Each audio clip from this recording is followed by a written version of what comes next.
Hello guys, welcome to our channel Part 1 Rebirth of White Soul, Chapter 1 मौत, रिबीर्थ और नफरत। एक सुनसान पहाड़ी इलाका जहां दूर दूर तक अंधेरा फैला हुआ था। उसी के ऊपरी छोर पर लगभग 25 साल की एक लड़की अपने आंखों में आंसू और दर्द लिए सामने देख रही थी। उसकी हाथ बंधे हुए थे, कपड़े फटे हुए थे, उसकी शरीर में कई जगह चोटों के निशान थे। उसके कुछ चोट बहुत गहरे थे जिसमें से खून रिस रहा था। वो बस बिना कुछ कहे अपने सामने देख रही थी, जहां पर एक लड़की और उसके साथ साथ 8 और खड़े थे। तभी सामने खड़ी लड़की बोली, चू चू चू बेचारी ईशानी, देखो कैसे दर्द से तड़प रही है। मुझे तो तुम्हें इसे देख बहुत बुरा लग रहा है। तुम कब से लापता हो, पर कोई भी तुम्हें एक बार ढूंढने की कोशिश भी नहीं की। तुम्हें पता है तुम्हें लौटना ही नहीं चाहिए था। क्या से क्या हो गई न तुम्हारी जिंदगी मेरी प्यारी बहना। इतना कहकर वो हंसने लगती है। वही सामने खड़ी लड़की जो कि ईशानी थी, वो अपने दर्द को संभाल कर बोली, क्यों क्यों किया तुमने ऐसा?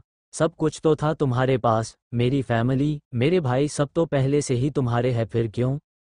तो सामने खड़ी लड़की जो कि प्रिया थी, जो गलती से बचपन में ही उसकी घर में आकर उसकी जिंदगी जी रही थी। प्रिया ने गुस्से में उसे देखते हुए कहा, हाँ वो सब कुछ मेरा था, सिर्फ मेरा, पर तुम्हारे आने के बाद वो सब कुछ बन गया जो सिर्फ मेरा होना चाहिए था। तुम्हारी ये खूबसूरती जो मुझे हमेशा तुम्हारे सामने फीका बना देता था, उसे भी मैंने बर्बाद कर दिया।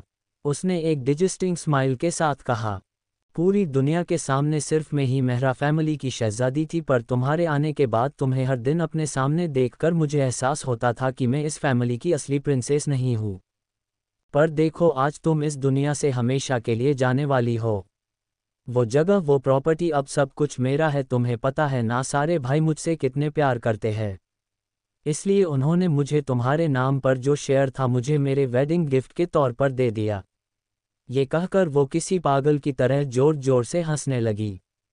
वही उसके पास खड़े लोग ईशानी को अपनी हवस भरी नज़रों से देख रहे थे। तभी प्रिया ने कहा, मुझे देर हो रही है, आखिरकार आज मेरी एंगेजमेंट है, वो भी राहुल के साथ। उसने उन गुंडों की तरफ देखकर कहा, इसे ठिकाने लगा देना। इतना कहकर वो वहां से मुड़ी और चली गई। वही ईशानी की आंखों में अब बास गुस्सा और बेदर्दी रह गया था।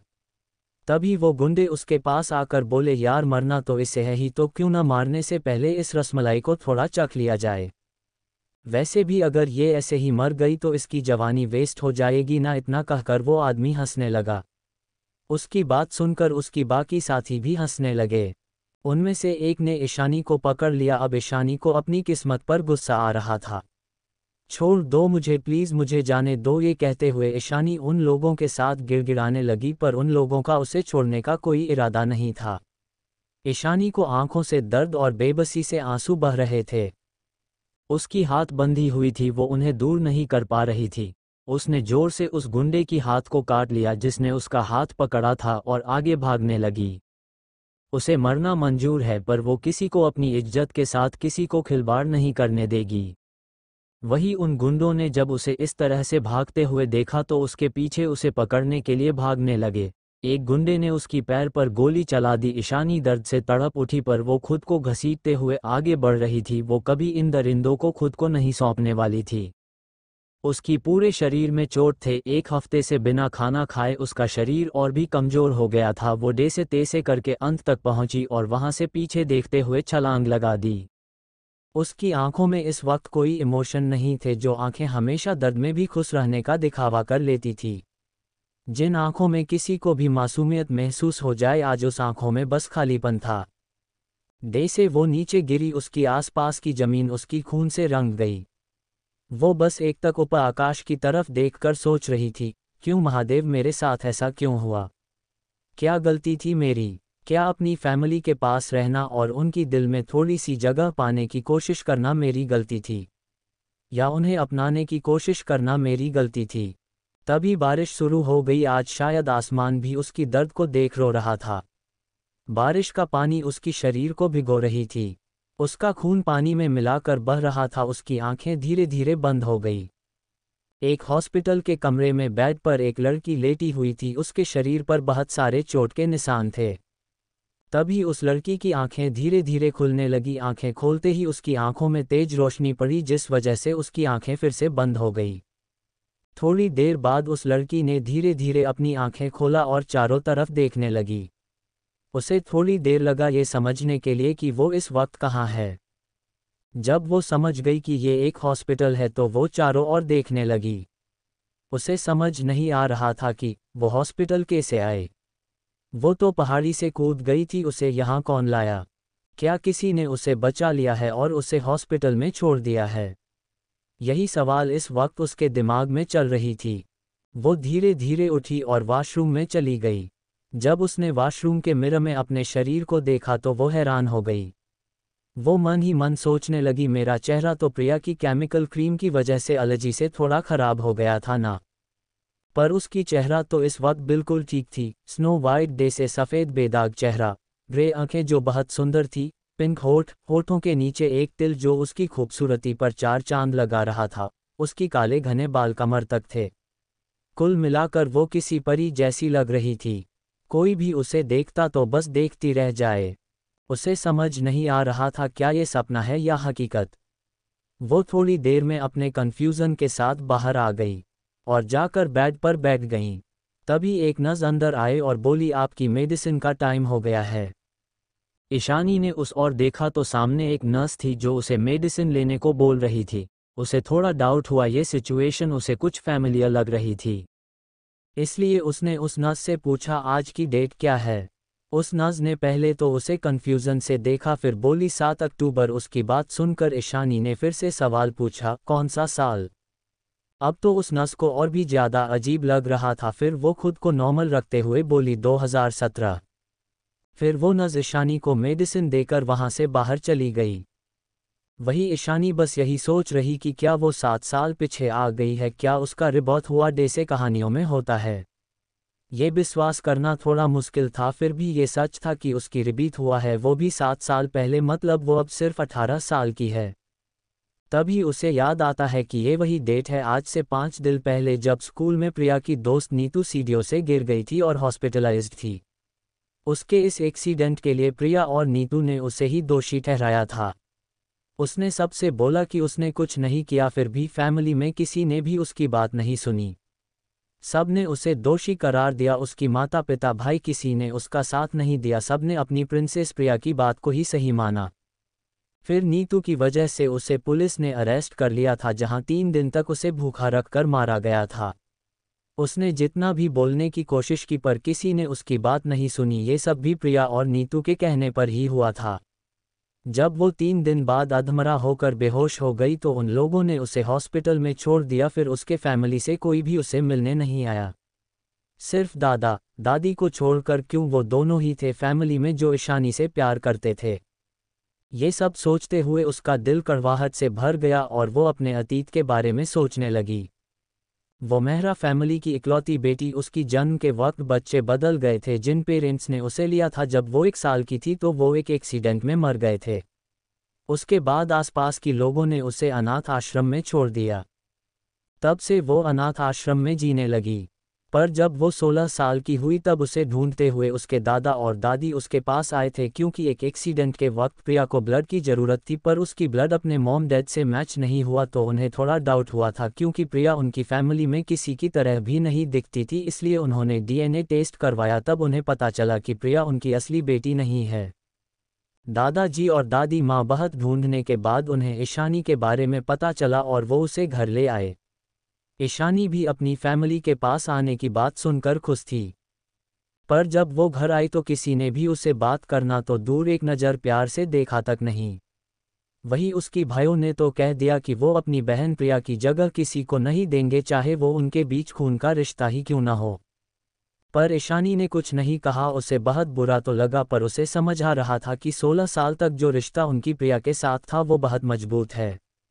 वो भी नहीं चाहती थी कि वो प्रिया की जगह ले। उसकी माँ बाप ने भी उसे अपनी बेटी की तरह नहीं माना। पर ईशानी किसी का बुरा नहीं मानती थी, हमेशा उन्हें मानने की कोशिश करती, भाई भाई कहकर उनके पीछे भागती ताकि वो उसे एक नज़र देख ले। पर वो लोग उसे हमेशा इग्नोर कर देते थे। जो कपड़े प्रिया नहीं पहनती थी या एक बार उसे यूज़ कर लेती थी, वही कपड़े उसे ही पहनने को दिए जाते थे। घर की नौकर भी उसे किसी भिखारी की तरह ट्रीट करते थे। वही जब भी प्रिया उसके बारे में कुछ बोलती तो सब उसे गलत समझकर उसे मुंह मोड़ लेते थे। इस बार भी ऐसा ही हुआ। प्रिया की बातों को सुनकर उन लोगों ने उसे सही माना, उसे मरने के लिए छोड़ दिया। पूरे 1.5 सालों से उसने क्या नहीं किया, फिर भी उन लोगों का दिल एक बार भी नहीं पिघला। पिछले जन्म में भी इस इंसिडेंट के बाद ईशानी फिर से अपनी सच्चाई बताई थी। 7 सालों तक उसने उनकी मन को जीतने के लिए वो सब कुछ किया, पर किसी ने उसके तरफ एक नज़र देखा भी नहीं। मरते वक्त भी वो अकेली और बेबस थी, किसी ने उसे ढूंढने तक की भी कोशिश नहीं किया। ये सब सोचते हुए उसकी ग्रे आंखों में नफरत उतर आई, उसकी आंखें इमोशनलेस और खतरनाक हो गई। अब उसे अपनी उस सो कॉल्ड फैमिली के लिए सिर्फ नफरत महसूस हो रही थी। उसका दिल दे से पत्थर, दे से कठोर हो गया था। चैप्टर 2, ईशानी का मुंबई छोड़कर जाना और दादाजी के कड़वी बातें। उसके दिल में उनके लिए अब कोई फीलिंग्स नहीं बची सिवाय गुस्से और नफरत की। तभी वार्ड का दरवाज़ खुला और 2 ओल्ड कपल अंदर आए। दोनों दिखने में 70 से 80 साल के लग रहे थे। उनकी आंखों में चिंता साफ साफ नजर आ रही थी। ये दोनों कोई और नहीं, ईशानी की दादाजी और दादी माँ थे। यही दोनों पूरे फैमिली में उससे प्यार करते थे।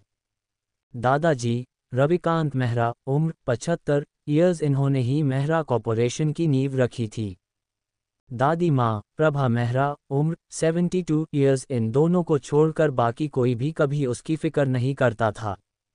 आपने दादाजी और दादी माँ को देखकर ईशानी की कठोर आंखों में नरमी आ गई। दादाजी और दादी माँ उसके पास आ गए।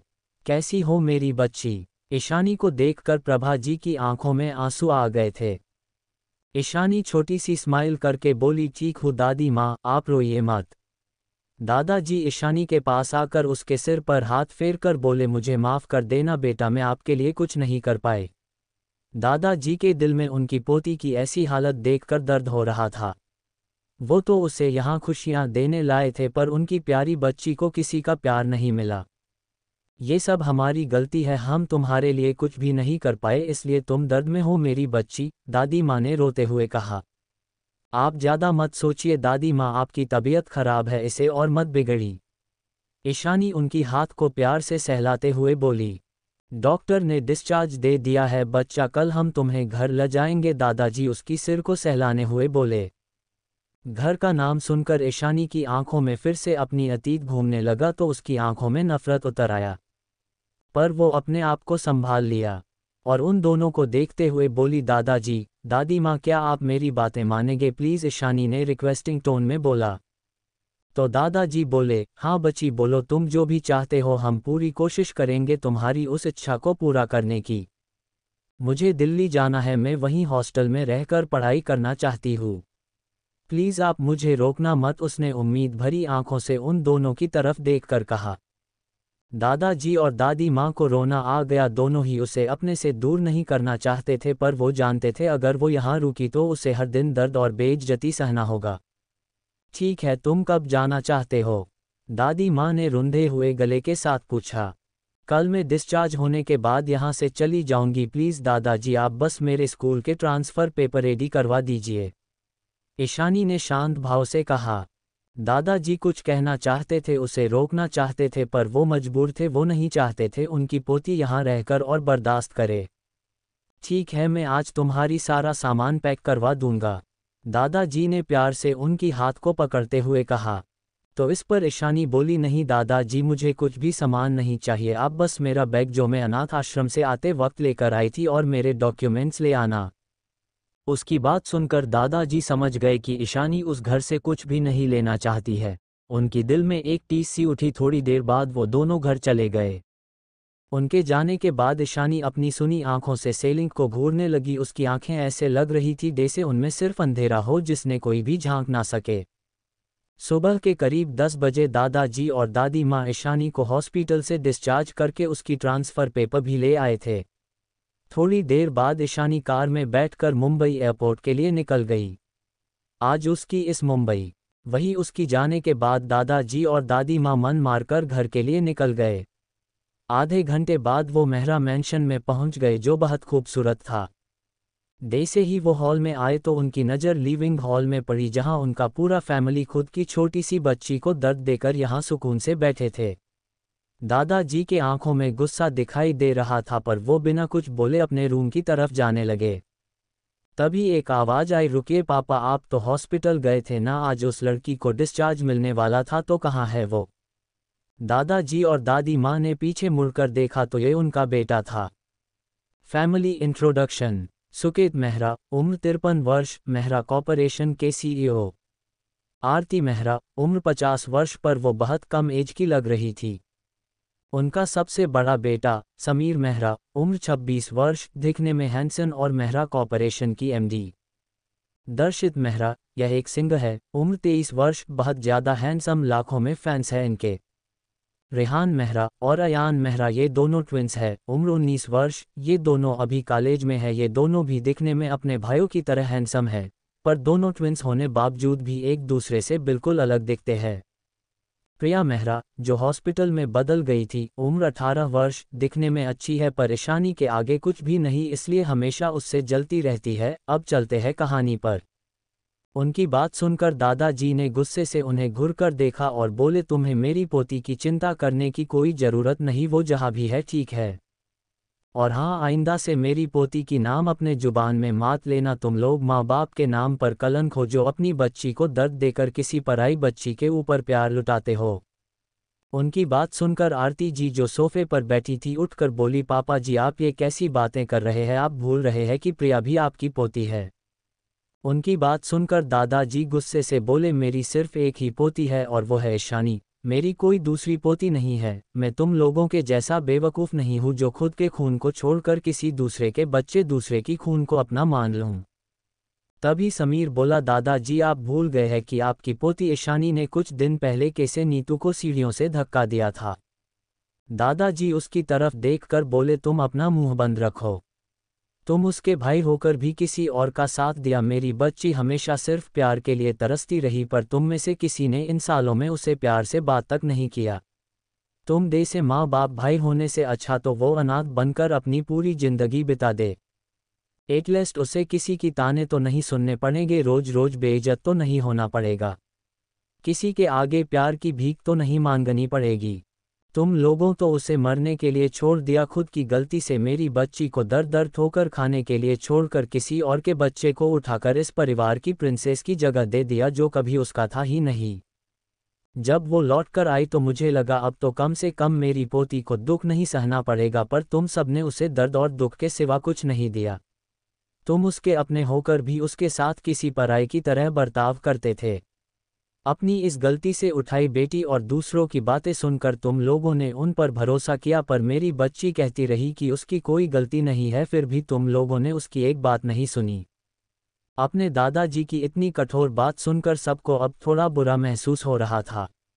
तभी रेहान ने कहा, दादाजी आप प्रिया को दोष क्यों दे रहे हैं, ऐसे भी ईशानी को यहाँ किसी बात की कमी नहीं थी, ठीक ही तो थी, अच्छा खाना, अच्छा कपड़ा, सब कुछ तो मिलता था। उसका साथ देते हुए अयान बोला, हाँ दादाजी उसे कोई परेशानी नहीं थी यहाँ, और प्रिया हमारी बहन है, चाहे वो हमारी सगी बहन हो या नहीं, पर वो हमारे साथ बचपन से रही है, उसे क्या ज़रूरत है जो वो ईशानी के बारे में झूठ बोलेगी। दादाजी बातें सुनकर प्रिया को बहुत अपमान महसूस हो रहा था। उसके दिल में ईशानी के लिए गुस्सा और नफरत और भी बढ़ रही थी। वो इस फैमिली की प्रिंसेस थी, पर ईशानी की वजह से उसे गोद ली हुई बेटी कहा जा रहा है। इसकी वजह वो सिर्फ ईशानी को मानती थी, गुस्से में उसकी मुठ्ठियाँ कसी हुई थी। पर अपने भाइयों की बात सुनकर प्रिया खुश हो रही थी, उसे बस किसी भी कीमत पर ईशानी को इस घर से बाहर फेंकना था। इन सब में बस दर्शित ही चुप था। दर्शित भले ही अपने इमोशन को शो नहीं करता हो, पर उसे ईशानी अच्छी लगती थी। दादाजी को उन सब की बातें सुनकर और भी गुस्सा आने लगा। उन्होंने अपनी लाल आंखों से उन सब को देखा और बोले, कौन सा अच्छा खाना, कौन सा अच्छा कपड़ा, वो कपड़ा जो किसी और का पहना हुआ पुराना कपड़ा जो उसके साइज के नहीं थी, या जो खाना के साथ तुम लोगों की वजह से उसको फ्री में ताना मिलता था, किसके बारे में बात कर रहे हो तुम सब। उनकी बात सुनकर सब शौक थे, खास करके चारों भाई तो सबसे ज़्यादा शौक में थे। उन्होंने कभी भी ध्यान ही नहीं दिया कि ईशानी किस रूम में रह रही है, कैसी कपड़े पहन रही है, क्या खा रही है। अब उन्हें थोड़ा गिल्ट फील होने लगा था। अपने मॉम, डैड और भाइयों की एक्सप्रेशन देख अब प्रिया को डर लगने लगा, कहीं सब ईशानी के साइड ना हो जाए। इसलिए उसने नाटक करते हुए कहा, दादाजी आप मुझ पर गुस्सा है तो मुझे डांट लीजिए, पर मॉम डैड और भाइयों की इसमें कोई गलती नहीं है। आखिरकार वो आपकी बायोलॉजिकल पोती है और मैं तो बस एक गोद ली हुई बेटी हूँ। उसने ये सब ऐसे कहा जैसे वो कितनी दयनीय स्थिति में हो। प्रिया की बात सुनकर अब सबको फिर से प्रिया की चिंता होने लगी। ऐसा लग रहा था जैसे वो दुख में हो। उसे देखकर सुकेत जी, आरती जी के साथ चारों भाइयों को भी एहसास हुआ कि दादाजी के शब्द कठोर है। वो उसे संभालना चाहते थे, आखिरकार बचपन से वो उन सब की प्रिंसेस रही है, उन सब की प्रोटेक्शन से बड़ी हुई है, तो उसे दादाजी की बात सुनकर दुख तो होगा ही। तभी दादी माँ ने गुस्से में प्रिया से कहा, बास करो अपना यह नाटक, इस घटिया मगरमच्छ के आंसू बहाना बंद कर दो। वैसे भी अब तुम सब खुशी खुशी इस हॉस्पिटल से उठाई हुई बेटी को जितना चाहे प्रिंसेस ट्रीटमेंट दे सकते हो। अब तुम सब आराम से अपनी खुद की बेटी की जगह अपने इस गोद ली हुई घटिया बेटी को दे सकते हो। क्यों, अब ईशानी इस घर में शायद कभी वापस नहीं आएगी, चली गई है मेरी पोती, अब तुम सब खुश रहो। दादी माँ इस वक्त बहुत दर्द में और गुस्से में थी। उन्हें प्रिया की सारी चालें और कारनामे पता थी, पर वो अपनी बच्ची, अपनी इकलौती पोती के लिए कुछ भी नहीं कर पाए। घर के सभी लोग तो दंग थे कि ईशानी चली गई, अब वापस नहीं आएगी। आरती जी और सुकेत जी के दिल में एक टीस सी उठी। वही समीर, दर्शित, रेहान, अयान भी शौक थे। आज सबकी दिल में एक चैप्टर 3 न्यू फ्रेंड्स। चारों भाइयों की आंखों में आंसू। दादा दादी वहां से उन लोगों को देखे बिना अपने रूम की तरफ चले गए। वही हॉल में हर कोई अभी भी शौक में खड़ा था। किसी को विश्वास नहीं हो रहा था कि ईशानी हमेशा के लिए इस घर से चली गई। सबको ऐसा लग रहा था जैसे उन्होंने किसी अपने को खो दिया है। वही प्रिया जो बहुत खुश थी, वो दुखी होने का नाटक करते हुए बोली, ये सब मेरी गलती है, ईशानी मेरी वजह से यहाँ से चली गई। अगर मैं नहीं होती तो वो यहाँ से नहीं जाती, आखिरकार ये उसका ही घर है, मैं तो सिर्फ गोद ली हुई बेटी हूँ। इतना कहकर वो रोते हुए वहाँ से चली जाती है। प्रिया चाहती थी कि हमेशा की तरह उसके मॉम डैड और भाई उसे मनाने के लिए उसके पीछे पीछे भागे। वही प्रिया को रोता हुआ देख आरती जी उसके पीछे उसे संभालने के लिए चली जाती है। पर समीर, दर्शित, रेहान, अयान अब भी वही खड़े सब कुछ सोच रहे थे। इस वक्त वो से सदमे में थे। इन 1.5 सालों में ईशानी के साथ बिताया हर पल उनकी आंखों में आकर गुजर रहा था। ईशानी का अपनी छोटे छोटे हाथों से उन सब के लिए खाना बनाना, उसकी कोमल हाथों में छोटे छोटे चोट, उनके पीछे भागना और भाई भाई बोलकर उनके आगे पीछे घूमना, उनकी मना करने के बावजूद उनसे बात करना, उन्हें राखी बांधना जब को वो अपनी आदत के चलते प्रिया के लिए ही गिफ्ट लाते थे, फिर भी ईशानी बास उन्हें राखी बांध कर ही खुश हो जाया करती थी। सुबह सुबह उसकी चूड़ियों की खनक इस पूरे विला में गूंजता था। किसी के प्यार ना पाकर भी दादा दादी के साथ हंसती मुस्कुराती थी। उसकी वो प्यारी मुस्कान घर में गूंजती थी, जो हंसी किसी को भी सुकून दे जाए। आज वो हंसी चारों भाइयों की दिल को बेचैन कर रही थी। इन सालों में ईशानी की आदत उन्हें हो गई थी, जो शायद कभी नहीं छूटने वाली थी। समीर दर्शित से कहता है, सारी इन्फॉर्मेशन और सीसीटीवी फुटेज निकालो, हमें सब कुछ सच पता होना चाहिए।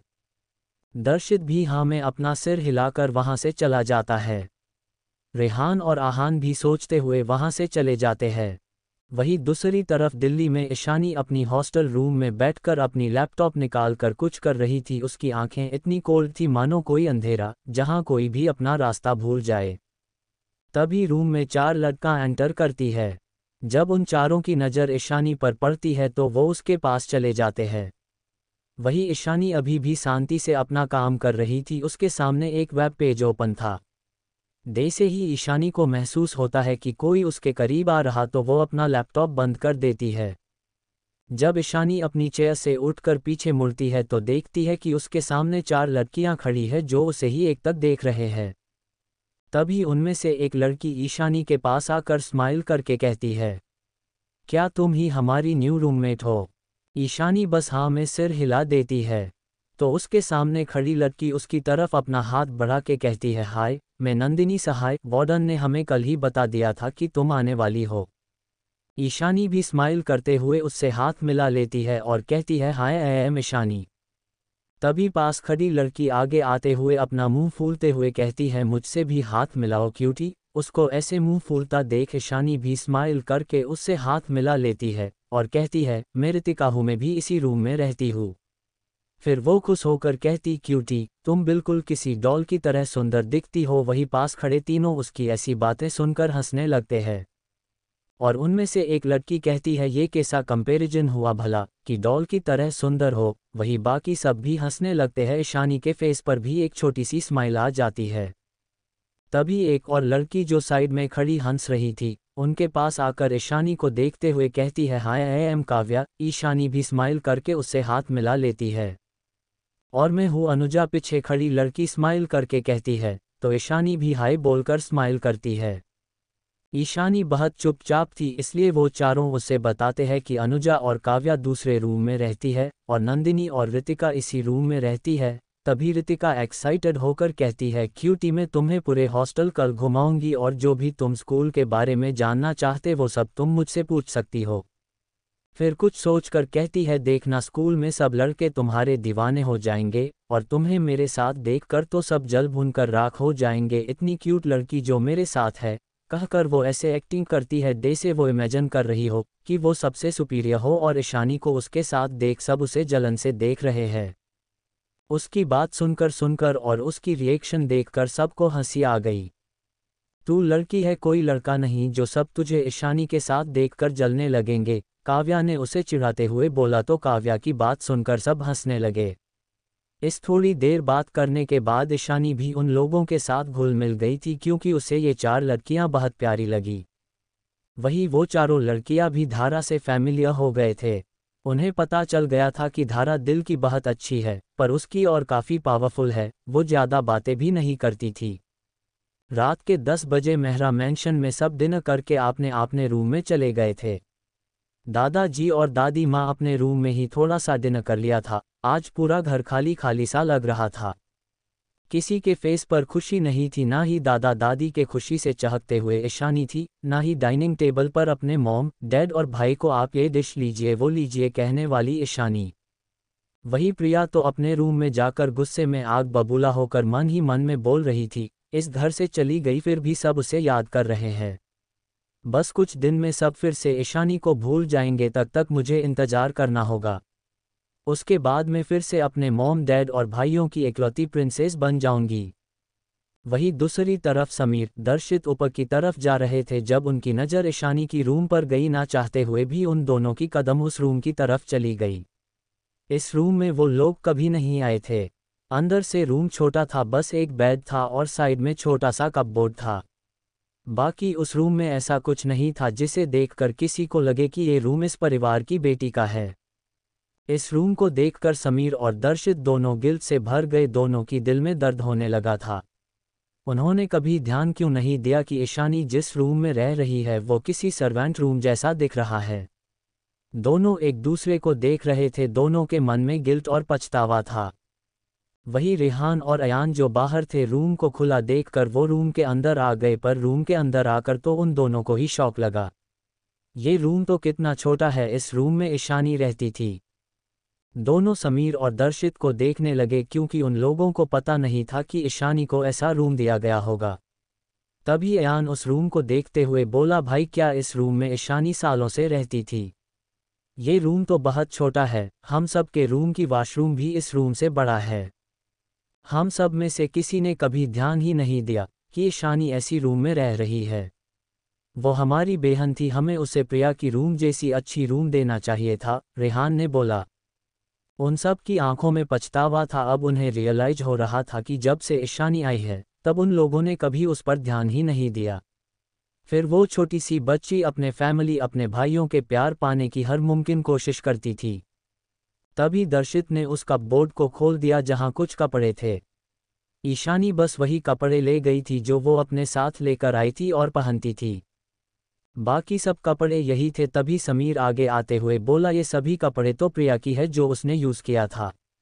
क्या किसी ने ईशानी को नए कपड़े उसके मेजरमेंट के हिसाब से नहीं दिए थे? क्या उसे बस प्रिया की पुरानी कपड़े पहनने के लिए दी गई थी? अब जाकर उन्हें याद आया कि ईशानी बास सिंपल कपड़े पहनती थी जो वो अपने साथ लेकर आई थी। उन्होंने कभी उसे अच्छे ब्रांडेड कपड़ों में नहीं देखा था। अब तो दर्शित की आंखों में आंसू आ गए। घर दादा दादी के अलावा दर्शित ही था जो कभी ईशानी को हर्ट नहीं करता था। वो उसे इग्नोर करता था पर ईशानी उसे पसंद थी, उसकी छोटी छोटी हरकतें उसे अच्छा लगता था। बाकी तीनों भी यही सोच रहे थे पर अब पछताने के लिए बहुत देर हो चुकी थी। तभी दर्शित का फ़ोन बजा तो उसने कॉल रिसीव किया। उधर से किसी ने कुछ बोला, ठीक यहाँ ले आओ नीचे वाले थर्ड रूम में। इतना कहकर उसने फ़ोन रख दिया और समीर को देख बोला, भाई सीसीटीवी फुटेज मिल गया है और इस घर की फुटेज तो ऑलरेडी हमारे पास है। और अपने रूम से लैपटॉप लाने चला गया। तभी एक आदमी आकर समीर को वो पेन ड्राइव दे दिया। दर्शित भी थोड़ी देर में लैपटॉप लेकर आ गया। वही रिहान और अयान को कुछ समझ नहीं आ रहा था तो रिहान ने पूछा, भाई आप किस सीसीटीवी फुटेज की बात कर रहे हो? समीर ने कुछ नहीं कहा, बस लैपटॉप में फुटेज चला दिया। ये फुटेज ईशानी की स्कूल की थी। इस फुटेज को देखकर रिहान और अयान समझ गए कि उसके भाई ने सीसीटीवी फुटेज को रिकवर किया है। सब उस फुटेज को ध्यान से देख रहे थे। कुछ देर में प्रिया की फ्रेंड नीतू सीढ़ियों से नीचे आ रही थी। उसकी 2-3 स्टेप छोड़कर ईशानी आ रही थी। तभी नीतू की हील मुड़ गया और उसकी पैर फिसल गया। वो नीचे गिरने लगी। ईशानी जो उससे थोड़ी दूरी पर थी वो उसे पकड़ने के लिए आगे भागी पर तब तक नीतू नीचे गिर चुकी थी। ईशानी तो उसे बचाने की कोशिश की थी पर सबने उस पर ही दोष लगा दिया। जब वो नीचे आई तो 2 लड़कियों ने उसे धक्का दे दिया। सब ये फुटेज देखकर शॉक थे। रिहान ने बोला, ईशानी ने तो कुछ भी नहीं किया, तो फिर नीतू ने उसे ब्लेम क्यों की? और प्रिया ने भी नीतू का साथ दिया। फिर दूसरा फुटेज चलने लगा। ये इंटरोगेशन रूम का फुटेज था जहां ईशानी डरी सहमी अपने सामने खड़ी ऑफिसर्स को देख रही थी। 2 लेडी ऑफिसर उसे सवाल कम कर रही थी और मार ज्यादा रही थी। ईशानी की होठों से खून बह रहा था। ये देखकर चारों भाइयों की आंखों में आंसू आ गया। दर्द सा उठ रहा था। वही प्रिया भी शौक थी कि ईशानी अपने आप ही चली गई। अब उसे ईशानी को निकलने के लिए कुछ भी करने की जरूरत नहीं थी। अब वो फिर से मेहरा फैमिली की इकलौती प्रिंसेस बन जाएगी। कुछ ही दिन में सब ईशानी को भूल जाएंगे। ये सोचकर वो मन ही मन बहुत खुश हो रही थी। चैप्टर 4 सच्चाई और पछतावा। वो सब अपने आंखों में आंसू लिए आगे की फुटेज देखने लगे जहां ईशानी उनके सामने गिड़गिड़ाते हुए बोल रही थी कि मैंने कुछ नहीं किया, मुझे जाने दीजिए। जब भी कोई उसे ज़्यादा टॉर्चर करता वो बस यही कह रही, प्लीज़ मुझे मेरे भाई को फ़ोन करना है, वो ज़रूर मुझे यहाँ से ले जाएंगे।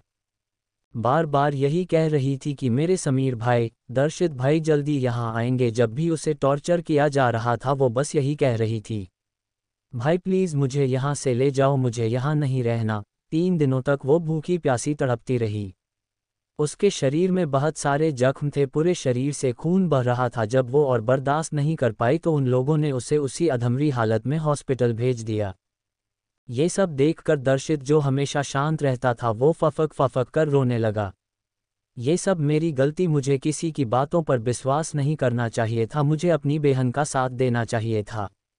मेरी छोटी सी बहन वहाँ बिना किसी गलती के भूखे प्यासे तड़प रही थी, सबकी टॉर्चर सह रही थी और हम सब यहाँ आराम से खाना खाकर खुश थे, किसी को भी उसकी परवाह नहीं हुई। वो वहाँ अपने भाइयों का इंतजार कर रही थी, उसे भरोसा था कि उसके भाई उसे जरूर यहाँ से बचा कर ले जाएंगे। पर हम तो उसके बारे में भूल ही गए, मैं अपनी बहन को नहीं बचा पाया। क्या गलती थी उसकी? ये तो मोम डैड की गलती है जो वो मेरी छोटी सी बहन की जगह प्रिया को ले आए।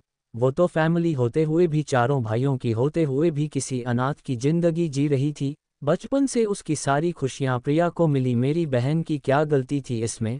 जब वो घर आई तो हम सब प्रिया की फीलिंग्स के बारे में सोचकर उसे पराये जैसा व्यवहार किया, उसे इग्नोर किया, जबको वो इतनी छोटी होकर भी हम सबसे प्यार करती थी, रिश्ते को समझती थी। दर्शित रोते हुए खुद को थापड़ मारे जा रहा था। उसकी ऐसी हालत देखकर समीर, रेहान, अयान की आंखों में भी आंसू आ गए थे। तीनों दर्शित को संभालने लगे। समीर बोला, बस हमें इस घर की फुटेज देखनी है, जिसने भी हमारी बहन को परेशान किया है उन सबको सजा मिलेगी। फिर दर्शित खुद को कंट्रोल करके घर की फुटेज चला दिया जहां नौकर भी ईशानी को धमकाते हुए बातें कर रहे थे, जैसे ईशानी इस घर की नौकर हो। कभी वो ईशानी के ऊपर जानबूझकर काफ़ी गिरा देते तो कभी अपने भाई के लिए प्यार उसकी बनाए खाने को गिरा देते। ईशानी बास मन मार कर दुखी होकर चली जाती। कभी कभी रात को जब ईशानी पढ़ाई की वजह से लेट जो जाती तो नौकर उसे खाना नहीं है बोल देते थे। ईशानी नम आंखों से पानी पीकर चली जाती थी। ये सब देखकर तो चारों की आंखों दर्द और गुस्सा भर आया, उनकी दिल में बहुत दर्द हो रहा था। उन सबको ऐसा लग रहा था जैसे उनकी दिल पर किसी ने पत्थर रख दिया हो। अयान ने नम आंखों से कहा, क्या सालों से ईशानी को इस घर में ऐसे ही परेशान किया जा रहा था, पर उसने किसी को कुछ बताया क्यों नहीं? तो दर्शित बोला, क्या हमने कभी उसकी बात सुनने की कोशिश किया है? जब भी वो हमारे पास आती हम उसे इग्नोर करके चली जाती तो कैसे बताती वो सबको कि उसके साथ कैसा व्यवहार हो रहा है? फिर सबको देखते हुए बोला, मुझे मेरी बहन को ढूंढना है, चाहे तुम में से कोई चाहे या ना चाहे। प्रिया, बुरा लगे तो भी मुझे इससे अब कोई फर्क नहीं पड़ता। मुझे अपनी बहन से माफ़ी मांगना है, मुझे उससे उसकी सारी हक वापस देना है जो बचपन से सिर्फ उसका होना चाहिए। अगर ज़रूरत पड़े तो मैं अपनी शेयर भी अपनी बहन को दे दूंगा जो आज तक प्रिया को मिल रही है। वो मुझे जो भी सजा दे मैं मानने के लिए तैयार हूँ, पर मुझे अपनी बहन इस घर में वापस चाहिए। वो इस घर की प्रिंसेस है तो उसे अनाथ की तरह नहीं, एक प्रिंसेस की तरह जीना चाहिए। इतना कहकर दर्शित वहां से चला गया। समीर, रेहान और अयान भी दर्शित के पीछे पीछे चले गए। उन्होंने दर्शित को रोकने की कोई कोशिश नहीं की, क्योंकि उन्हें भी अब ईशानी को ढूंढना था। सुबह के वक्त दादाजी और दादी माँ को छोड़कर सभी डाइनिंग टेबल पर बैठे थे। तभी समीर ने सारे सर्वेंट को वहां बुलाया, सब एक साथ खड़े थे। तभी दर्शित गुस्से में उनमें से 4 सर्वेंट के पास जाकर बोला, तुम्हारी हिम्मत कैसे हुई मेरी बहन को परेशान करने की? तुम सब नौकर हो पर बिहेवियर मालिक जैसा करते हो। तभी समीर अपनी सर्द आवाज में बोला, आज से तुम सबको जॉब से निकाला जाता एंड मैं मेक श्योर करूंगी कि तुम लोगों को कहीं भी जॉब ना मिले। तभी आरती जी ने कहा, क्या हुआ, तुम दोनों इतने गुस्से में क्यों हो और इन लोगों प्रिया को कब परेशान किया? सुकेत जी भी कंफ्यूज थे कि उसके बेटे आज इतने गुस्से में क्यों है। उन्होंने दर्शित को आज पहली बार इतने गुस्से में देखा था। तभी दर्शित कहता है, प्रिया नहीं, मैं अपनी बहन ईशानी की बात कर रहा हूँ जिसे इन लोगों ने परेशान। इन लोगों की वजह मेरी बहन कितनी बार भूखे पेट सोई है। वही दर्शित की बात सुन सुकेत, आरती, प्रिया तीनों शॉक थे। ये पहली बार था जो उन लोगों ने दर्शित तो इतने गुस्से में देखा था, वो भी ईशानी के लिए। वही प्रिया तो दर्शित के मुंह से ईशानी के लिए बहन सुनकर डर गई थी। उसे डर लग रहा था कि कहीं ईशानी फिर से इस घर में ना आ जाए। और उसकी भाइयों की एक्सप्रेशन से उसे ऐसा लग रहा था जैसे उन लोगों ने पूरी तरह से ईशानी को अपना बहन मान लिया। यही सब सोचकर वो परेशान हो रही थी। क्या कहा तुम लोगों ने? इन लोगों ने ईशानी को परेशान किया? सुकेत जी ने सबको देखकर पूछा।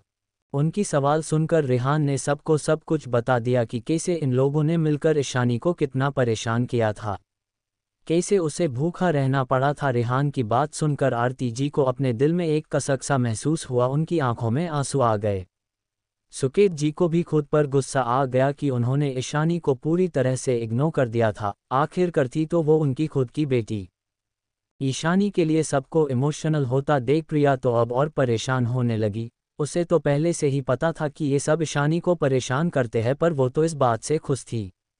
आपने दिल में गुस्से को दबाकर वो मासूम बनकर फिक्र करने का नाटक करते हुए पूछी, अगर ये लोग ईशानी को परेशान करते थे तो ईशानी ने किसी को बताया क्यों नहीं? उसकी इस सवाल का जवाब किसी ने नहीं दिया। अपने भाइयों को खुद को इग्नोर करता देख उसे गुस्सा तो बहुत आ रहा था, पर उसने आगे कुछ नहीं बोला। तभी समीर प्रिया को देखते हुए सख्त टोन में बोला, प्रिया, क्या तुमने खुद देखा था ईशानी को नीतू को धक्का देते हुए? अपने भाई के सवाल सुन और उसकी ठंडी नज़र खुद पर पाकर एक पल के लिए प्रिया डर गई।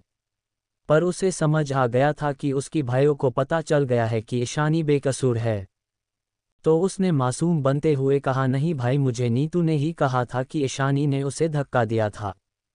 सुकेत अपने बेटों को देखकर बोला, आखिर बात क्या है? क्या नीतू ने ईशानी के बारे में झूठ बोला था? तो अयान ने अपने माँ पापा को सब कुछ डिटेल में बता दिया। तो सुकेत जी और आरती की आंखें भी नम हो गई, पर अब पछताने का कोई फायदा नहीं है। तभी सुकेत जी गुस्से से अपने घर की बटलर को बुलाया। जैसे ही बटलर वहां आया तो उन्होंने उसे एक थापड़ लगा दिया और बोले, मैंने तुम्हें बोला था ना ईशानी के लिए अच्छे से रूम रेडी कर दो, तो तुमने उसे ऐसी घटिया रूम क्यों दिया? और तुम्हें पता कैसे नहीं चला कि घर की नौकर क्या कर रहे हैं? उनकी बात सुन बटलर अपनी सिर झुकाते हुए बोला, मैंने एक रूम तैयार किया, ऊपर अच्छे से डेकोरेट भी किया था, पर वो रूम प्रिया मैम को पसंद आ गया। वो उस रूम को अपनी पर्सनल वार्डरोब बनाना चाहती थी। उन्होंने आखिर टाइम पर वहां अपने वार्डरोब सेट करने को बोला, तो मैंने ईशानी मैम को उस रूम में रहने को बोल दिया ताकि मैं उनके लिए कोई नई रूम प्रिपेयर कर दूं। ईशानी मैम ने भी कोई कंप्लेंट नहीं किया उस रूम को लेकर। मैंने 1 महीने बाद उनके लिए एक नई रूम तैयार करने के बाद इन सर्वेंट को बोला था कि मैम को बता दे कि नई रूम तैयार है। इन लोगों ने मुझे कहा कि ईशानी मैम ने मना कर दिया और बोले कि वो उसी रूम में ठीक है। वो नौकर अब डर से कांप रहे थे तो समीर गुस्से से उन्हें घुरकर देखते हुए बोला, अब सच बताओगे या जेल जाओगे? उसकी बात सुन नौकर डर गए, पहले ही वो बर्बाद हो चुके, अब वो जेल नहीं जाना चाहते थे।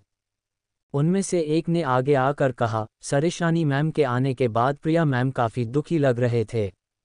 हमें लगा कि ईशानी मैम प्रिया मैम की जगह लेने की कोशिश कर रही है, इसलिए हमने झूठ बोला कि मैम कमरे में शिफ्ट नहीं होना चाहती। उसकी बात सुनकर सब शॉक थे और सभी भाई तो गुस्से से पागल हो रहे थे। समीर ने गार्ड को इशारा किया तो गार्ड उन सबको घसीटते हुए वहां से ले गए। उनकी चिल्लाने की आवाज़ हॉल तक आ रही थी। तभी प्रिया अपनी आंखों में आंसू लाते हुए एक्टिंग करते हुए कहती है, सॉरी भाई, मुझे नीतू की बातों में आकर ईशानी को ब्लेम नहीं करना चाहिए था। मुझे लगा ईशानी अनाथ आश्रम में रहती थी तो वहाँ रहने वाले बच्चे बहुत बदतमीज होते हैं। मैंने सोचा वो वहाँ की बच्चों के साथ बिगड़ गई होगी, इसलिए उसने नीतू को धक्का दे दिया है। पर मुझे पता ही नहीं था कि वो इतना झूठ बोलती होगी। उसकी बातें सुनकर दर्शित गुस्से में बोला, अपनी सोच को लगाम दो। और तुम भूल रही हो कि तुम्हारे माँ बाप तुम्हारे जगह ईशानी को ले गए थे, जो मर गए थे। अगर तुम उनके साथ होती तो ईशानी के जगह तुम अनाथ आश्रम में रहती। जो जिंदगी ईशानी अनाथ आश्रम में जी रही थी वो तुम जी रही होती, और ईशानी इस घर की प्रिंसेस की तरह रह रही होती जो कि उसकी जगह है। क्योंकि तुम्हें जो कुछ भी मिला है सब उसका था, तुम्हारा नहीं। तो आज के मुझे किसी के भी मुंह से मेरी बहन के बारे में एक भी बात नहीं सुननी है। तभी समीर का फ़ोन रिंग हुआ और उधर की बातें सुनकर समीर शॉक रह गया। उसके फ़ोन रखने के बाद दर्शित ने पूछा, क्या हुआ भाई? तो समीर उसे देखते हुए बोला, जिन पुलिस वालों के खिलाफ हम कार्रवाई करना चाहते थे उन्हें ऑलरेडी जॉब से निकाल दिया गया है और अभी वो सब जेल में है, और नीतू के फैमिली बिजनेस को भी किसी ने रातों रात बर्बाद कर दिया है। समीर की बात सुन चारों भाई शॉक थे कि ये सब किसने किया, कौन है उनके अलावा जो ईशानी का बदला ले रहा है। वही प्रिया उन्हें देखकर फिर रोते हुए बोली, अगर मैं नहीं होती तो ईशानी इस घर में होती। वो इस घर की असली बेटी है। उसे पूरा भरोसा था कि उसके पेरेंट्स और भाई उसकी आंसू देख पिघल जाएंगे, पर दर्शित उसे इग्नोर करके वहां से चला गया। उसके पीछे पीछे समीर, अयान और रेहान भी चले गए, क्योंकि दर्शित की एक एक बातों में सच्चाई थी। प्रिया तो बस उन्हें देखती रह गई। आज उसकी चाल, उसकी आंसू भी किसी काम नहीं आया। सुकेत जी और आरती जी भी दुखी थे। दर्शित की बातों ने उन्हें झंझोर के रख दिया था। फिर उन्होंने प्रिया को अपने भाइयों की बातों का बुरा न मानने को बोलकर वहां से चले गए। प्रिया भी गुस्से में अपनी दांत पीसते हुए पैर पटकते हुए वहां से चली गई। चैप्टर 5 ईशानी का मुंबई लौटना और मेहरा मैंशन में वापसी। 4 साल बाद दिल्ली की सुनसान सड़कों पे गाड़ियों का एक काफिला तेज रफ्तार से आगे बढ़ रहा था। थोड़ी देर में सारी गाड़ियां जंगल के बीचों बीच एक बड़े से विला के सामने आकर रुकी। वो विला पूरी तरह से गार्ड से घिरा हुआ था। तभी एक गार्ड ने आगे आते हुए बीच वाली कार का दरवाजा खोल दिया तो एक इंसान अपनी डेंजरस और के साथ बाहर निकला। उसके पीछे 4 और इंसान बाहर निकले। बॉस आप आ गए, ये कहते हुए एक आदमी दौड़ते हुए उस इंसान के पास आकर खड़ा हो गया। हाँ, क्या वो लोग पढ़ के गए? सामने वाले इंसान ने अपनी कोल्ड टोन में बोला, जो एक लड़की की थी। उसकी ग्रे आंखें बहुत कोल्ड थी, जिसका आधा चेहरा ब्लैक मास्क से कवर्ड थी। उसने ब्लैक हुडी डाल रखी थी। हाँ बॉस, वो दोनों इस वक्त बेसमेंट में है। फिर मुंह बनाकर कहता है, उनकी चिल्लाने की आवाज़ सुनकर मेरे कान में तो दर्द होने लगा है। कहीं अगर मैं बेहोश हो गया तो आपकी स्वीट स्वीट आवाज़ से डेंजरस धमकी कैसे सुनूंगा। ये सब बोलते हुए वो इमेजिन करने लगा उसके बॉस सामने खड़े उसके ऊपर चिल्ला रही है, पर उसे कुछ भी सुनाई नहीं दे रहा है। ये सोचते हुए वो अपना सिर जोर जोर से नामे हिलाए जा रहा था। उसकी ऐसी हरकतों से पीछे खड़ी 4 लड़का जोर जोर से हंस रही थी। उन सब की हरकतों से उस लड़की को और गुस्सा आ गया। जस्ट शट अप, एक और वर्ड नहीं, उस लड़की ने अपनी सर्द आवाज में बोला। वही अपने बॉस की इतनी खतरनाक आवाज सुन वो आदमी जो उसकी असिस्टेंट नकुल था, वो तुरंत चुप हो गया। वही पीछे खड़ी लड़कियां भी चुप हो गई।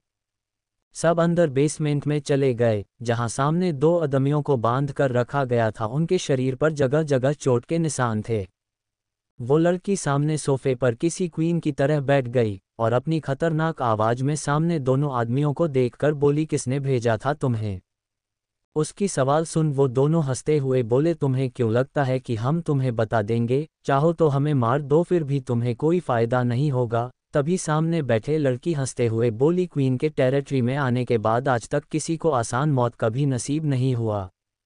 वही क्वीन नाम सुनते ही वो दोनों आदमी जो अब तक बिना डरे बैठे हुए थे, अब डर के मारे कांपने लगे, क्योंकि वो दोनों जानते थे कि क्वीन कौन है। क्वीन सिर्फ एक नाम नहीं बल्कि अंडरवर्ल्ड में सबको खौफ से भर देने वाली शैतान थी। ऐसा कहा जा सकता है ये लड़की अंडरवर्ल्ड की क्वीन थी। इसकी गैंग में कितने लोग कौन सी स्टेट में कौन सी कंट्री में फैले हुए हैं, ये बता पाना मुश्किल है। दोनों की आंखें डर से फैल गई थी। तभी उस लड़की ने कुछ निडल एक आदमी के तरफ फेंक दिया। वो आदमी दर्द से छटपटाने लगा। उसे देख दूसरा आदमी डर गया, फिर गिड़गिड़ाते हुए बोला, क्वीन हमें माफ़ कर दीजिए, हमें नहीं पता था कि ये आपकी टेरिटरी है। हमारे गैंग को बस कॉन्ट्रैक्ट मिला था एक्सपेरिमेंट की गई सीरम को चोरी करने का, बाकी हमें कुछ नहीं पता, हमें माफ़ कर दीजिए। उस आदमी की बात सुनकर सामने बैठी लड़की की आंखें सिकुड़ गई। अब उसे समझ आ गया था कि इन लोगों को कॉन्ट्रैक्ट देने वाले के बारे में कुछ नहीं पता। वो आगे कुछ नहीं बोलती वहां से उठकर चली जाती है। वही उसके पीछे पीछे वो चार लड़कियां भी बाहर चली जाती है। उसका असिस्टेंट नकुल गार्ड्स को कुछ ऑर्डर देकर उनके पीछे चला जाता है। सब ऊपर की तरफ चले जाते हैं जो किसी हाई टेक्नोलॉजी से बनाया गया था। हर एंट्री पर रोबोटिक आवाज़ सुनाई दे रही थी। फिंगरप्रिंट के बिना उसके अंदर कोई नहीं जा सकता। सब अपनी अपनी फिंगरप्रिंट देकर अंदर चले जाते हैं। अंदर एक आलीशान हॉल था जहां ऊपर की तरफ लैब था, वहीं दूसरी तरफ अलग अलग रूम बनाए गए थे। चारों लड़कियां सोफे पर बैठ गई तो उनमें से एक लड़की बोली, क्यूटी दादी माँ का कॉल आया था। दादाजी की तबीयत बहुत खराब है, वो तुझे वापस बुला रहे हैं। उसकी बात सुनकर उस लड़की की इमोशनलेस आंखें कुछ पल के लिए इमोशन से गई। तभी दूसरी लड़की बोली, ईशानी तुझे जाना चाहिए, अन लोगों की वजह से तुम अपनी दादी तो इसे हमेशा के लिए इग्नोर नहीं कर सकती है ना। तू तो जानती है ना वो तुझे कितना प्यार करते हैं। वही वो लड़की जो और कोई नहीं ईशानी थी, और उसके पास बैठे चारों दोस्त नंदिनी, ऋतिका, काव्या और अनुजा थे। हाँ इशू तुझे जाना चाहिए, काव्या ने भी उसे समझाते हुए बोला। वही ईशानी बस सबकी बातें सुनकर रही थी। वो कहाँ है ये सिर्फ उसके दादा दादी को पता था। उसकी दादा दादी भी उसके दोस्तों से बात करते थे जब भी ईशानी फ़ोन नहीं उठती या बिजी होती थी। चारों दोस्तों को उसके सारे काम और सारे आइडेंटिटी के बारे में पता था। वो बात कर ही रहे थे कि तभी नंदिनी का फ़ोन बजा। कॉल आईडी देखकर उसने जल्दी से फ़ोन उठा लिया और बोली, जी दादाजी। उधर से एक रौबदार आवाज़ आई, ज़रा मेरी प्यारी पोती से बात कराए। दूसरी तरफ की बात सुनकर नंदिनी का मुंह बंद, उसने अपनी फ़ोन ईशानी के तरफ बढ़ा दिया। तो ईशानी ने फ़ोन को स्पीकर पर कर दिया और बोली, हाँ दादाजी बोलिए। तो उधर से वो आवाज़ ईशानी के आवाज़ सुनकर सॉफ्ट आवाज़ हो गया। फिर वो बोले, मेरी प्यारी पोती, अगर तुम मुंबई जा रही हो तुम्हें एक वादा करना होगा कि तुम अपना ध्यान रखेगी और मुझसे जब मैं बुलाऊं मिलने आओगी। उनकी इतनी प्यारी आवाज़ सुनकर नंदिनी अजीब मुंह बनाकर बोली, आपने मुझसे तो कभी इतने प्यार से बात नहीं किया। दूसरी साइड के इंसान ने नंदिनी को पूरी तरह से इग्नोर कर दिया, फिर कुछ हिदायत देकर कॉल काट दिया। नंदिनी को देखकर सबको हंसी आ गई। सबको हंसता देख नंदिनी चिढ़ते हुए बोली, हंसने की कोई ज़रूरत नहीं है, ईशानी तो सबकी जान है, ऐसे भी कोई भी नहीं चाहता को वो वहाँ जाए। तभी ऋतिका बोली, हम सब भी बहुत जल्द जाने वाले हैं, इसलिए डोंट वरी, और ऐसे भी वहाँ मेरी फैमिली भी तो है और मेरे दादाजी जो कब से क्यूटी को बुला रहे हैं, उनकी नज़र तो हमेशा अपनी प्यारी पोती पर है ही। सब बातें कर ही रहे थे कि तभी ईशानी ने नकुल को देखते हुए बोला, जेट रेडी करो, हम मुंबई जा रहे हैं, तुम भी मेरे साथ ही जा रहे हो, इसलिए जैकी को कॉल करके बता दो वो यहाँ आ जाए और यहाँ का काम भी मेरे वापस आने तक वो ही संभालेगा। नकुल ने जी बॉस कहकर अपना सिर हिला दिया और अपने बॉस की ऑर्डर को पूरा करने चला गया। तभी वहाँ एक डॉक्टर आता है और ईशानी को कुछ बोलता है, तो ईशानी उसके साथ लैब के अंदर चली जाती है। सुबह के 7 बजे मेहरा मैंशन। आज दादा दादी बहुत खुश थे। आज 4 साल बाद उनकी प्यारी पोती उनसे मिलने आ रही थी। वही घर के बाकी सब नॉर्मल थे। वही दर्शित भी खुश था। उसने ईशानी को बहुत ढूंढा था पर उसकी कोई भी इन्फॉर्मेशन नहीं मिली थी। 4 सालों में प्रिया ने अपने इमोशनल एक्टिंग से फिर से उन लोगों को पिघला दिया था। वो बहुत खुश थी क्योंकि ईशानी के जाने के बाद वो फिर से इस घर की इकलौती प्रिंसेस बन गई थी। बाकी सब ने भी प्रिया की चलो पर ज़्यादा ध्यान नहीं दिया। आखिरकार बचपन से वो अपनी मॉम, डैड और भाइयों की प्रिंसेस थी, इसलिए कोई बचपन का रिश्ता तो तोड़ नहीं सकता ना। पर जब प्रिया ने सुना कि ईशानी इस घर में वापस आ रही है, वो गुस्से से आग बबूला हो रही थी। उसने सोच लिया था वो कभी भी ईशानी को इस घर में रहने नहीं देगी। इस बार तो शायद उसके भाई भी ईशानी के लिए पिघल जाए। अगर सबने उसे अपना मान लिया तो प्रिया ने जो इमोशनल कार्ड खेला था वो सब बर्बाद हो जाएगी। जब पहली बार उसे पता चला था कि वो इस घर की बेटी नहीं है और ईशानी उनकी बायोलॉजिकल बेटी है, तो उसने बहुत ड्रामा किया था अपने मॉम, डैड और भाइयों के सामने। बहुत इमोशनल ड्रामा किया था जिस वजह से उनमें से किसी ने कभी ईशानी को नहीं अपनाया। उसके बाद भी वो अपनी इमोशनल ड्रामा और छोटी छोटी बातों से ईशानी को सबके नज़रों में बुरी बना देती थी, जिस वजह से सब ईशानी को इग्नोर करते थे।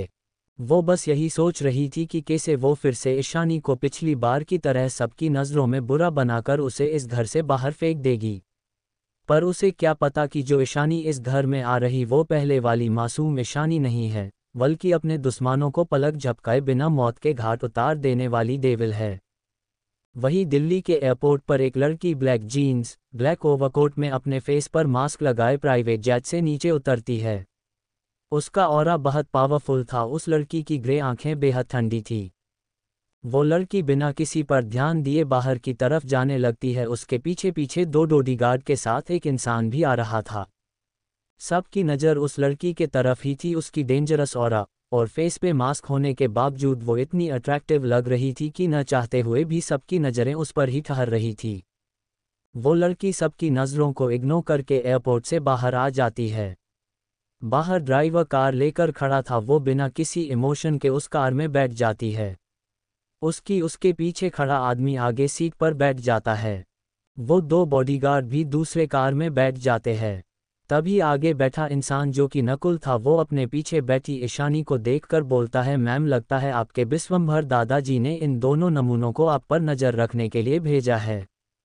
उसकी बात सुनकर ईशानी बस हाँ में अपना सिर हिला देती है।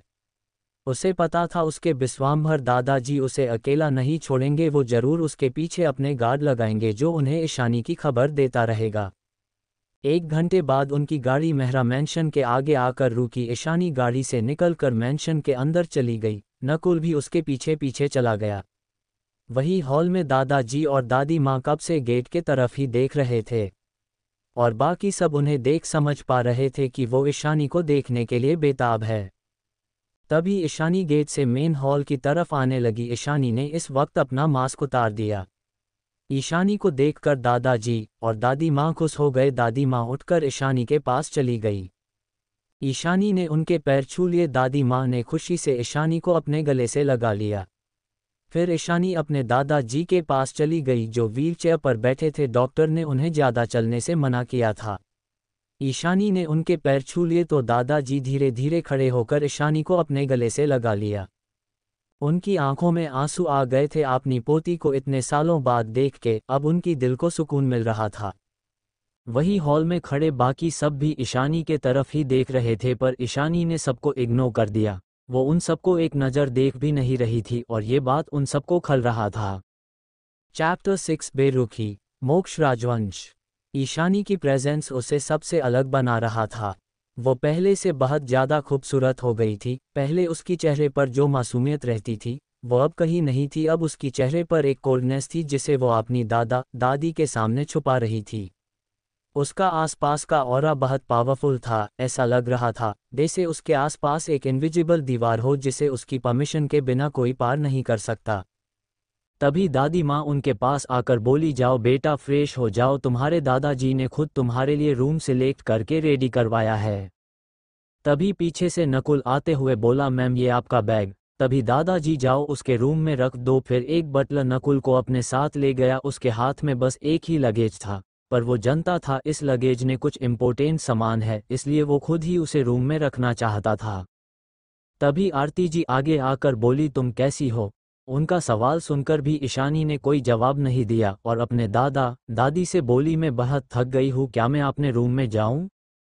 उससे पहले कि दादाजी या दादी माँ कुछ बोलते, प्रिया उसके पास आकर बोली, ईशानी तुम मॉम को इग्नोर क्यों कर रही हो? उन्हें बस तुम्हारी फिक्र है, इसलिए वो तुम्हें कुछ पूछ रही है तो तुम जवाब क्यों नहीं दे रहे हो? ये सब वो ऐसे बोल रही थी जैसे उसे आरती जी के लिए कितना बुरा लग रहा हो। उसकी बात सुनकर ईशानी उसकी तरफ मुड़ गई और उसका चेहरा इस वक्त कोल्ड था। उसने अपनी सख्त आवाज में बोला, मिस प्रिया, अच्छा होगा कि आप मुझसे दूर रहे और मेरी मैटर में बोलने की कोशिश ना करे। फिर अपने दादाजी दादी माँ की तरफ देखकर बोली, मैं अपने रूम में फ्रेश होने जा रही हूँ। इतना कहकर जिस रूम की तरफ नकुल गया वो उसी तरफ बढ़ गई।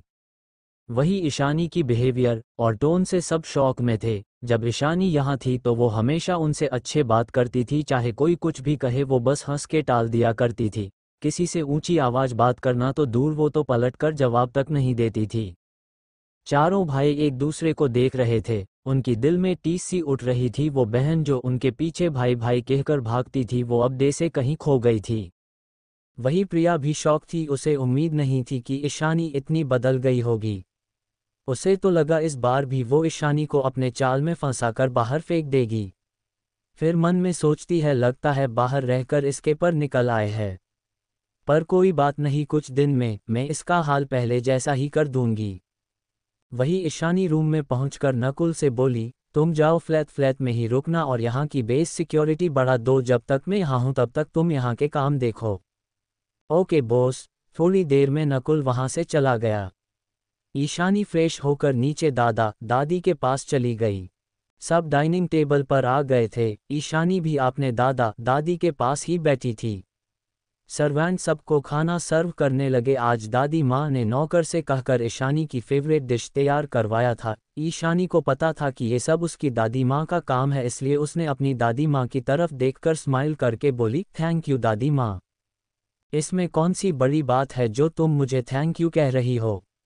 अगर मैं अपनी इकलौती पोती के लिए ये सब नहीं करूंगी तो किसके लिए करूंगी? तभी प्रिया जो गुस्से में थी अपने गुस्से को अपने अंदर दबाते हुए मासूम बनते हुए बोली, दादी माँ, क्या मैं आपकी पोती नहीं हूँ? पर दादी माँ ने उसे पूरी तरह से इग्नोर कर दिया। खुद की इतनी इंसल्ट होता देख प्रिया के मन में ईशानी के लिए गुस्सा और नफरत और भी बढ़ गया। तभी दादाजी बोले, क्या सारा प्यार सिर्फ अपने दादी माँ के लिए? हमारे लिए कुछ भी? हम भी तो अपनी प्यारी पोती को कितना मिस कर रहे थे। उनकी बात सुनकर ईशानी की फेस पर एक लंबी मुस्कान आ गई। मैंने भी आप दोनों बहुत याद किया दादाजी दादी माँ। वही सुकेत जी आरती जी और उसके चोरों भाई बस उनके बात सुन रहे थे और उनके मन में बस यही चल रहा था कि क्या ईशानी ने उन्हें कभी याद नहीं किया। वही समीर और दर्शित की आंखें नम हो गई। वो सब तो अपनी बहन की यादों में भी नहीं है। वैसे भी उन्होंने ऐसा कुछ नहीं किया को ईशानी उन्हें याद रखे। तभी ईशानी का फोन रिंग, कॉलर आईडी देखा जिस पर देखकर उसने कॉल रिसीव किया। वो यहाँ से उठकर जाने ही वाली थी कि दादाजी ने उसे रोक दिया। खाने की वक्त उठकर नहीं जाना चाहिए, तुम यही बैठकर बात कर लो मेरी बच्ची। उनकी बात सुनकर ईशानी वही बैठ गई। उसने फ़ोन स्पीकर पर रख दिया और खाना खाने लगी। तभी उधर से एक नाराज आवाज़ आए, तुम यहाँ से मुंबई चली गई और अपने पापा को बताना जरूरी नहीं समझा? उनकी बात सुन ईशानी की आंखों ने नरमी आ गई। सॉरी पापा, आप मीटिंग के लिए चले गए थे, मैं जल्दी जल्दी में आपको बताना भूल गई। तभी उधर से एक औरत की आवाज़ आई, इशू बेटा तुम अपने पापा की बातों पर ध्यान मत दो, तुम सेफली पहुँच गई ना बेटा? हाँ माँ, मैं बिल्कुल ठीक हूँ और आने में कोई परेशानी नहीं हुई, ईशानी ने मुस्कुराते हुए जवाब दिया। और हाँ, अपना ध्यान रखना, नहीं तो अगर तुम्हें एक खरोच भी आई और तुम्हारे पापा ने सुन लिया तो अगले पल तुम्हारे पापा वहाँ अपनी गार्ड्स और प्राइवेट जेट भेज देंगे तुम्हें लेने के लिए। उनकी बात सुनकर ईशानी को हंसी आ गई तो वो बोली, आप टेंशन मत लीजिए, मैं बिल्कुल ठीक हूँ, मैं अपना ध्यान भी रखूंगी। हाँ, ऐसे भी तुम्हारे प्यारे दादाजी ने तो तुम्हारे पीछे अपने गार्ड्स लगा रखा है, इसलिए मुझे ज़्यादा चिंता नहीं है। ऐसे ही कुछ देर बात करने के बाद ईशानी ने फ़ोन रख दिया और चुपचाप खाने लगी। वही किसी को कुछ समझ नहीं आ रहा था कि ईशानी किससे बात कर रही थी और उन्हें अपना माँ पापा क्यों कह रही थी। वही ईशानी के मुंह से किसी और के लिए माँ पापा सुनकर सुकेत जी और आरती जी को बिल्कुल अच्छा नहीं लग रहा था। पर दादाजी और दादी माँ शौक नहीं थे, क्योंकि वो जान गए थे कि ये जरूर ईशानी की दोस्त नंदिनी के पेरेंट्स होंगे, क्योंकि ईशानी उन्हें ही माँ पापा बुलाती थी। तभी दर्शित बोला, तुम इतने सालों तक कहाँ थी, तुमने किसी को इन्फॉर्म क्यों नहीं किया? उसका सवाल सुनकर ईशानी ने बिना देखे ही बोला, मैं कहाँ थी, ये मेरे अपनों को पता है, इसीलिए आपको मेरी इतनी चिंता करने की कोई ज़रूरत नहीं है मिस्टर मेहरा। ईशानी की बातें सुनकर दर्शित का मन भारी हो गया। उसकी बहन अब उसे भाई की जगह मिस्टर मेहरा बुला रही थी। उसे याद आया कैसे ईशानी उसके आगे पीछे घूम के उसे भाई भाई कहकर बुलाती थी, पर वो उसे हमेशा इग्नोर कर देता था। ये सब सोचकर उसकी आंखें नम हो गई। तभी सुकेत जी थोड़े गुस्से से बोले, क्या अपने भाई से ऐसे बात करते हैं? उनकी बात सुनकर ईशानी की आंखें और सर्द हो गई। उसने उनकी तरफ एक नज़र देखते हुए बोली, मिस्टर मेहरा, मैं यहाँ सिर्फ अपने दादा दादी की वजह से आई हूँ, इसलिए अच्छा होगा अगर आप अपनी बातें अपने तक ही रखें। जब मैं यहाँ से गई थी अपने दादा दादी को छोड़कर बाकी सबसे मैंने अपना रिश्ता तोड़ दिया था। फिर वो अपने दादा दादी की तरफ देखकर बोली, मैं अपने रूम में जा रही हूँ। उसके दादाजी और दादी माँ ने भी हाँ बोल दिया तो वो ऊपर की तरफ चली गई। तभी प्रिया मौका देखकर उदास होने का नाटक करते हुए बोली, मुझे लगता है ईशानी मुझे यहाँ देखकर खुश नहीं है, आखिरकार इतने सालों तक मैंने उसकी जगह लिया है। उसकी बात सुनकर समीर बोला, उसने तुम्हें कुछ नहीं बोला और ना ही उसने तुम्हारा नाम लिया, इसलिए ज़्यादा सोचने की ज़रूरत नहीं है। सबको समझ आ गया था कि अब ईशानी पहले जैसा नहीं रही, उसने खुद को पूरी तरह से बदल दिया है। अब उसके दिल उनके लिए कोई जगह नहीं है। अब उन सबको समझ आ रहा था कि जब कोई अपना आप को इग्नोर करे तो कैसा लगता है। पर चारों भाइयों ने हार नहीं माना था, उन्हें यकीन था कि जरूर एक दिन वो ईशानी को मना लेंगे। तभी दादाजी अपने कड़क आवाज में बोले, तुम लोग आगे से उसे परेशान मत करना, उसे यहाँ शांति से रहने दो। वहीं दूसरी तरफ एक 40 मंजिला बिल्डिंग जिसके टॉप पर बड़े बड़े अक्षरों में राजवंश कॉर्पोरेशन लिखा हुआ था। उस बिल्डिंग के 40th फ्लोर पे एक केबिन में एक शख्स सीईओ की कुर्सी पर किसी राजा की तरह बैठा था। वो दिखने में किसी ग्रीक गॉड की तरह लग रहा। उसकी काली गहरी आंखें जो इस वक्त लैपटॉप पर था, हल्का बियर्ड, शार्प फीचर्स, गेहुआ रंग, 6 फीट 1 इंच हाइट, उसे देखकर कोई भी लड़की दीवानी हो जाए। तभी उसके डोर पर नॉक हुआ तो उस शख्स की गहरी आवाज़ सुनाई दिया जो कम इन बोल रहा था। तभी उसका असिस्टेंट अंदर आया और अपना सिर झुका के बोला, बॉस हमें उनकी कुछ इन्फॉर्मेशन मिली है। अपने असिस्टेंट की बातें सुन उस शख्स की इमोशनलेस आंखों में कुछ पल के लिए चमक आ गई, पर उसने उसे बखूबी से छुपा लिया और अपने असिस्टेंट को बोलने का इशारा किया तो उसका असिस्टेंट बोला, सर मैम का नाम ईशानी मेहरा है, वो मेहरा फैमिली की असली बेटी है। वो पैदा होते वक्त बदल गई थी और बचपन से अनाथ आश्रम में थी। जब 6 साल पहले मेहरा फैमिली को पता चला तो उनके दादाजी रविकांत मेहरा और दादी प्रभा मेहरा उन्हें आश्रम से यहाँ ले आए। पर उनकी घर में कोई उन्हें पसंद नहीं करता था। फिर 4 साल पहले उनके बारे में झूठ बोलकर उन्हें जेल भेज दिया, जहां उन्हें बहुत टॉर्चर किया गया था। जब उन्हें हॉस्पिटल भेजा गया था तो उनकी हालत बहुत ख़राब थी। 3 दिन बाद डॉक्टर ने उन्हें डिस्चार्ज दे दिया था, पर वो यहाँ से दिल्ली चली गई। उसके 2 दिन बाद जिन ऑफिसर्स ने झूठे केस में उन्हें टॉर्चर किया था, उन पुलिस वालों के खिलाफ बहुत सारी सबूत मीडिया को अननोन अकाउंट के जरिए दिया गया था और उन्हें जॉब से निकालकर जेल भेज दिया गया था। और जिस लड़की ने ये झूठा इल्ज़ाम लगाया था, उनकी बिजनेस रातों रात बर्बाद हो गई। पर दिल्ली जाने के बाद का इन्फॉर्मेशन नहीं मिल रहा है, ऐसा लगता है डे से कोई उनकी इन्फॉर्मेशन को हाइड कर रहा है। इतना बोलकर उसने वो फाइल अपने बॉस को दे दिया तो सामने बैठा शख्स ने उसे बाहर जाने का इशारा किया तो वो तुरंत बाहर चला गया। वही वो शख्स फाइल को खोलकर ईशानी की फोटो पर हाथ फिराते हुए बोला, बेबी डॉल, आखिरकार मैंने तुम्हें ढूंढ ही लिया, अब तैयार हो जाओ इस मोक्ष राजवंश की दीवानगी देखने के लिए।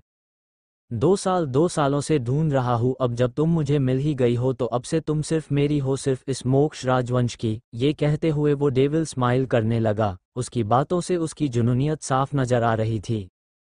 चैप्टर 7, ईशानी का जवाब और अनुपम राय ज्यादा। सुबह का वक्त। ईशानी अपनी मॉर्निंग रूटीन के हिसाब से गार्डन में अपनी ट्रेनिंग कर रही थी। वही अपनी बालकनी से दर्शित ईशानी को अपनी आंखों में इमोशन लिए देख रहा था। तभी समीर जो उसके पास ही खड़ा था उसने दर्शित के कंधे पर हाथ रखे तो दर्शित ने बोला, भाई ईशानी अब पहले जैसी नहीं रही, वो बहुत बदल चुकी है। हाँ, उसकी वो अंदाज, उसकी आदत, सब कुछ बदल चुकी है। अब वो पहले जैसी नहीं रही, को हमारे प्यार के लिए तरसती थी, हमें भाई भाई बोलकर हमारे आगे पीछे घूमती थी। अब वो हमें भाई नहीं मिस्टर मेहरा कहती है। अब तो उसके दिल में हम कहीं भी नहीं है। समीर ने ईशानी की तरफ देखते हुए बोला। उसकी बात सुन दर्शित बोला, ये सब भी तो हमारी ही गलती है ना, वो तो बच्ची थी पर हम तो बड़े थे ना, हमें उसे प्यार देना चाहिए था पर हमने उसे इग्नोर कर दिया। थोड़ी देर बाद ईशानी अपनी ट्रेनिंग खत्म करके अंदर आई। हॉल में सभी घर वाले मौजूद थे, उसने सबको इग्नोर कर दिया और ऊपर जाने लगी। तभी आरती जी ने उसे रोकते हुए कहा, ईशानी। आवाज़ सुन ईशानी रुक गई पर फिर से बिना मुड़े ही आगे बढ़ने लगी। तो प्रिया ने उसके हाथ को पकड़ लिया और मासूम बनने की एक्टिंग करते हुए बोली, ईशानी मॉम तुम्हें बुला रही है, तुम सुन क्यों नहीं रही हो। ईशानी ने उसकी हाथ को झटक दिया और बोली, डोंट टच में। फिर आरती जी की तरफ मुड़कर बोली, आपको मुझसे क्या बात करनी है मिसेस मेहरा। वही ईशानी की इस तरह से हाथ झटकने से प्रिया लड़खड़ने की एक्टिंग करते हुए अपनी आंखों में आंसू लेकर बोली, मैं तो बस चाहती थी कि तुम मॉम से बात करो, मॉम चाहती थी कि तुम भी हम दोनों के साथ शॉपिंग पर चलो।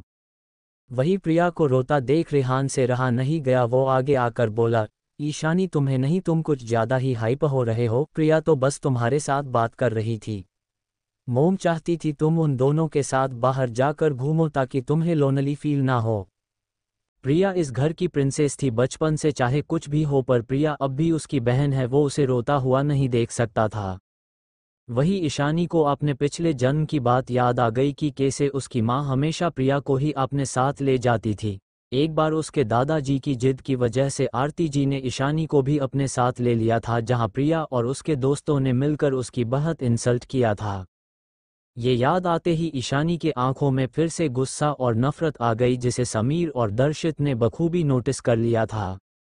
ईशानी ने सोचा, ये लोग उसे कपड़े दिलाकर क्या दिखाना चाहते, क्या वो कोई भिखारी है जो इनकी रहमो करम पर पालेगी, अगर वो चाहे तो इसे 10 मॉल चुटकियों में खरीद ले। फिर वो सरकास्टिकली स्माइल करते हुए बोली, मिस्टर रिहान, आपकी मॉम और बहन सच में काफ़ी जेनरियस है, जो वो मेरे बारे में इतना सोचते हैं, पर वो क्या बात है ना, मुझे इतनी जेनरस बिहेवियर की आदत नहीं है। फिर आपने चेहरे पर सर्द भाव लाते हुए बोली, मैंने पहले ही कहा था, मुझसे दूर रहिए। फिर प्रिया की तरफ मुड़कर बोली, मुझे किसी का टच करना पसंद नहीं, अगली बार ध्यान रखना, क्योंकि सामने देखे बिना ही मुझे छूने वाले की हाथ तोड़ देती हो। वही सुकेत जी गुस्से से बोले, क्या तुमने यही सीखा है वहाँ, और तुमने कोई मैनर्स नहीं सीखा कि अपने माँ बाप भाई से कैसे बात करते हैं। वही प्रिया जो पहले ईशानी की बातें सुन गुस्से में थी, जब उसने अपने भाई को और डैड को अपने साइड लेते हुए देखा तो मन ही मन खुश हो गई। सॉरी मिस्टर मेहरा, पर मेरे मैनर्स के बारे में आपको इतना सोचने की ज़रूरत नहीं, ऐसे भी मेरे मैनर्स की वजह से इस फैमिली में किसी को शर्मिंदा नहीं होना पड़ेगा, क्योंकि किसी को नहीं कि मैं इस घर की बेटी हूँ और मैंने भी कुछ पहले सारे रिश्ते ख़त्म कर दिया था। उसकी बात सुनकर अब सबको रियलाइज हुआ कि उन्होंने दुनिया के सामने कभी ईशानी को अपनी बेटी के तौर पर एक्सेप्ट नहीं किया, और आज भी सब प्रिया को ही असली बेटी मानते हैं। और जब ईशानी यहाँ थी तब भी पूरे सोसाइटी उसे एक एडॉप्टेड बेटी के रूप में जानता था। अब सबको बुरा लगने लगा, रेहान को गिल्ट फील होने लगा। वो ईशानी के साथ अपना रिश्ता सुधारना चाहता था, पर अब लगता है उसकी बातों से ईशानी और ज़्यादा ट्रिगर हो गई होगी। अब तो ईशानी उसे और ज़्यादा नापसंद करने लगेगी। उसने अपने भाइयों की तरफ मुड़कर देखा तो तीनों ही उसे गुस्से से घूर कर देख रहे थे। वही सुकेत जी और आरती जी के दिल में भी एक दर्द सा उठा। उन्होंने अपनी खुद की बेटी को दूसरों के सामने पराया बना दिया था। ईशानी ने उन सब कोई ध्यान दिए बिना ही ऊपर अपने रूम की तरफ चली गई। तभी बटलर जल्दी जल्दी में घबराया हुआ वहां आकर बोला, सर मिस्टर अनुपम रायजादा आए हैं, वो बाहर है। अनुपम रायजादा का नाम सुन सब शौक हो गए। रायजादा फैमिली मेंबर को कौन नहीं जानता, वो फैमिली तो इंडिया की टॉप 5 कंपनियों में से एक थी, पर वो यहाँ क्यों आए हैं किसी को समझ नहीं आ रहा था। मेहरा फैमिली इतनी भी बड़ी नहीं थी कि रायजादा फैमिली की हेड उसने मिलने आए, क्योंकि मेहरा फैमिली का सिर्फ मुंबई में ही बिजनेस था और वो मुंबई के सबसे बड़े परिवार में से एक थे। सुकेत जी ने ज़्यादा नहीं सोचा, वो बटलर को उन्हें अंदर लाने के लिए बोले। किसी को कोई अंदाजा नहीं था उनके आने का। वही प्रिया मन ही मन खुश हो रही थी। उसने सुना था कि रायजादा फैमिली का एक बेटा है, रुद्र रायजादा, जो दिखने में बहुत हैंडसम है। वो अब इस मौके को अपने हाथ से नहीं जाने देना चाहती थी। उसे कुछ भी करके मिस्टर रायजादा को इम्प्रेस करना होगा ताकि फ्यूचर में वो रुद्र रायजादा के करीब जा सके। तभी बटलर के साथ करीब 50 साल के एक आदमी अंदर आए। उनकी प्रेजेंस बहुत पावरफुल था। उनकी शार्प नजरें हॉल की तरफ ही थी। तभी सुकेत जी आगे आकर उनसे हाथ मिलाकर बोले, हेलो मिस्टर रायजादा। अनुपम जी ने भी उनसे हाथ मिला लिया। आपसे मिलकर बहुत खुशी हुई। फिर उन्होंने आरती जी की तरफ पॉइंट करके बोला, ये हमारी वाइफ है मिसेस आरती मेहरा, और ये मेरे चारों बेटे। सबने उन्हें हेलो बोला तो सुकेत जी ने प्रिया को इंट्रोड्यूस करते हुए बोले, ये हमारी बेटी प्रिया मेहरा। वही ये नाम सुनते ही मिस्टर रायजादा ने प्रिया की तरफ देखा, फिर दूसरी तरफ अपनी नज़र घुमा लिया और मन ही मन सोचे, तो ये है वो जिसने ईशानी की जगह इस घर में लिया है। तभी प्रिया आगे आते हुए बोली, हेलो मिस्टर रायजादा, मैंने आपके बारे में बहुत सुना है, मैं आपको बहुत एडमायर करती हूँ। वो उन्हें इम्प्रेस करना चाहती थी पर उसने उनकी मजाक उड़ाने वाली नज़रों को नोटिस ही नहीं किया। तभी ईशानी दादाजी और दादी माँ के साथ हॉल में आए। उसे देख प्रिया को गुस्सा आने लगा कि कहीं मिस्टर रायजादा की नज़र ईशानी पर न चली जाए। अगर उन्हें पता चल गया कि वो इस घर की असली बेटी नहीं है तो वो कभी रुद्र रायजादा के करीब नहीं जा पाएगी। वही सुकेत जी समझ नहीं पा रहे थे कि ईशानी को उसने कैसे इंट्रोड्यूस कराए, क्योंकि कोई भी नहीं जानता था कि ईशानी उनकी बेटी है। वो मिस्टर रायजादा के यहाँ आने का कारण भी नहीं जानते थे, इसलिए वो पहले जानना चाहते थे कि वो यहाँ क्यों आए हैं। पर वो कुछ पूछते इससे पहले ही मिस्टर रायजादा चलकर ईशानी के पास चले गए, जो अपने दादाजी को सहारा दिए हुए हॉल में ला रही थी। ईशानी ने उन्हें सोफे पर बिठा दिया तो मिस्टर रायजादा उसके सामने जाकर खड़े हो हुए। वही उन्हें ईशानी के सामने देखकर घरवाले डर गए। ईशानी अब पहले जैसी नहीं थी। अगर उसने उन्हें कुछ गलत बोल दिया तो मिस्टर रायजादा उन्हें छोड़ेंगे नहीं। तभी प्रिया धीरे से बोली, मॉम डैड, ईशानी को उनके बारे में कुछ नहीं पता। वो अनाथ आश्रम में बड़ी हुई है तो उसे बड़े लोगों के बारे में कुछ नहीं पता। वो नहीं जानती होंगी कि उनसे कैसे बात करनी है। हमें उसे रोकना चाहिए ताकि वो मिस्टर रायजादा को गुस्सा ना दिला दे। वो ये सब ऐसे बोल रही जैसे वो ईशानी की कितनी परवाह करती है। उसकी बात चारों भाइयों को बिल्कुल अच्छी नहीं लगी। दर्शित ने प्रिया को घूर कर देखा तो वो चुप हो गई। वही मिस्टर रायजादा जो ईशानी के सामने थे और उसे घूर रहे थे, उन्होंने ईशानी गले से लगा लिया। ये देखकर सबकी आंखें डे से बाहर आने को थी। सब शौक हो गए थे। सब उन दोनों के पास आ गए। वो जानना चाहते थे कि क्या हो रहा है। तभी अनुपम जी ईशानी को देखकर छोटे बच्चे की तरह मुंह फुलाकर बोले, मेरी डेविल बच्ची, तुम कल से मुंबई में हो पर घर नहीं आए। वहां तुम्हारी माँ मेरी जान खा गई है कि मेरी बेटी यहाँ क्यों नहीं आई। कल से 100 बार पूछ चुकी है पर तुम फोन भी नहीं उठा रही हो। उन्हें ऐसे बच्चों की तरह बिहेव करता देख ईशानी उन्हें अपनी आंखें छोटी करके घूरने लगी। उसे ऐसे घूरता देख अनुपम जी झूठी हंसी हंसते हुए बोले, तुम्हें क्या लगता तुम्हारे ऐसे घूरने से मैं जाऊंगा। फिर बच्चे की तरह कंप्लेन करते हुए बोले, मेरे तुम्हारा डैड हूँ, मुझे ऐसे घूरना बंद करो। अगर आज मैं तुम्हें घर नहीं लेकर गया तो तुम्हारी माँ मुझे घर में घुसने भी नहीं देगी। कुछ तो रहम करो अपने मासूम डैड पर। उन्हें ईशानी के सामने ऐसे बच्ची की तरह बिहेव करता देखकर और ऐसे रिक्वेस्ट करता देखकर घर के सभी लोग शॉक थे। इतने बड़े बिजनेस टाइकॉन जो बिजनेस की दुनिया में राज करते हैं, उनकी ऐसी साइड आज तक किसी ने नहीं देखा था। दुनिया के सामने वो एक स्ट्रिक्ट एरोगेंट बिजनेसमैन है, पर ईशानी के सामने वो एक लिविंग डैड की तरह बिहेव कर रहे थे। जिनकी बेटी गुस्सा होकर घर छोड़कर चली आई है और वो अपनी बेटी को घर वापस ले जाने के लिए मनाने आए हैं। प्रिया की आंखें जलन और गुस्सा से भर गई थी। ऐसा कैसे हो सकता है? ईशानी इतने बड़े बिजनेस टाइकून को कैसे जानती है और वो उसे अपने बेटी की तरह क्यों ट्रीट कर रहे हैं? वही ईशानी जानती थी ये उसकी डैड का ट्रिक है ताकि वो उसे अपने साथ घर ले जा सके। उसने बस अपना सिर हिला दिया और बोली, ठीक है, मैं आपके साथ आ जाऊंगी। उसकी हाँ सुनकर अनुपम जी खुश हो गए और बोले, बहुत अच्छा, ये हुई ना मेरी बेटी वाली बात। मुझे पता था मेरी बेटी कभी मुझे बेघर होता हुआ नहीं देख सकती। तभी उनकी नज़र रविकांत जी और प्रभा जी पर गई तो उन्होंने उन दोनों को ग्रीट करते बोले, आप ईशानी की दादी है ना? उनका सवाल सुन रविकांत जी ने हाँ में सिर हिला दिया। दादाजी और दादी माँ को पता चल गया था कि जरूर ये ईशानी की दोस्त काव्या के पिता है। वही सुकेत जी आगे आकर बोले, मिस्टर रायजादा, क्या आप ईशानी को जानते हैं? चैप्टर 8 मोक्ष और ईशानी की मुलाकात। वही सुकेत जी के सवाल से अनुपम जी उनकी तरफ देखने लगे। सब जानना चाहते थे कि मिस्टर रायजादा ईशानी को कैसे जानते हैं। तो मिस्टर रायजादा हंसते हुए बोले, ये मेरी बेटी है, मैं तो इसे अडॉप्ट करना चाहता था ताकि वो सिर्फ मेरी बेटी बन जाए, पर इसने मना कर दिया। पर ऐसे भी ये तो है ही मेरी बेटी, इसलिए मेरे इसे फोर्स नहीं किया।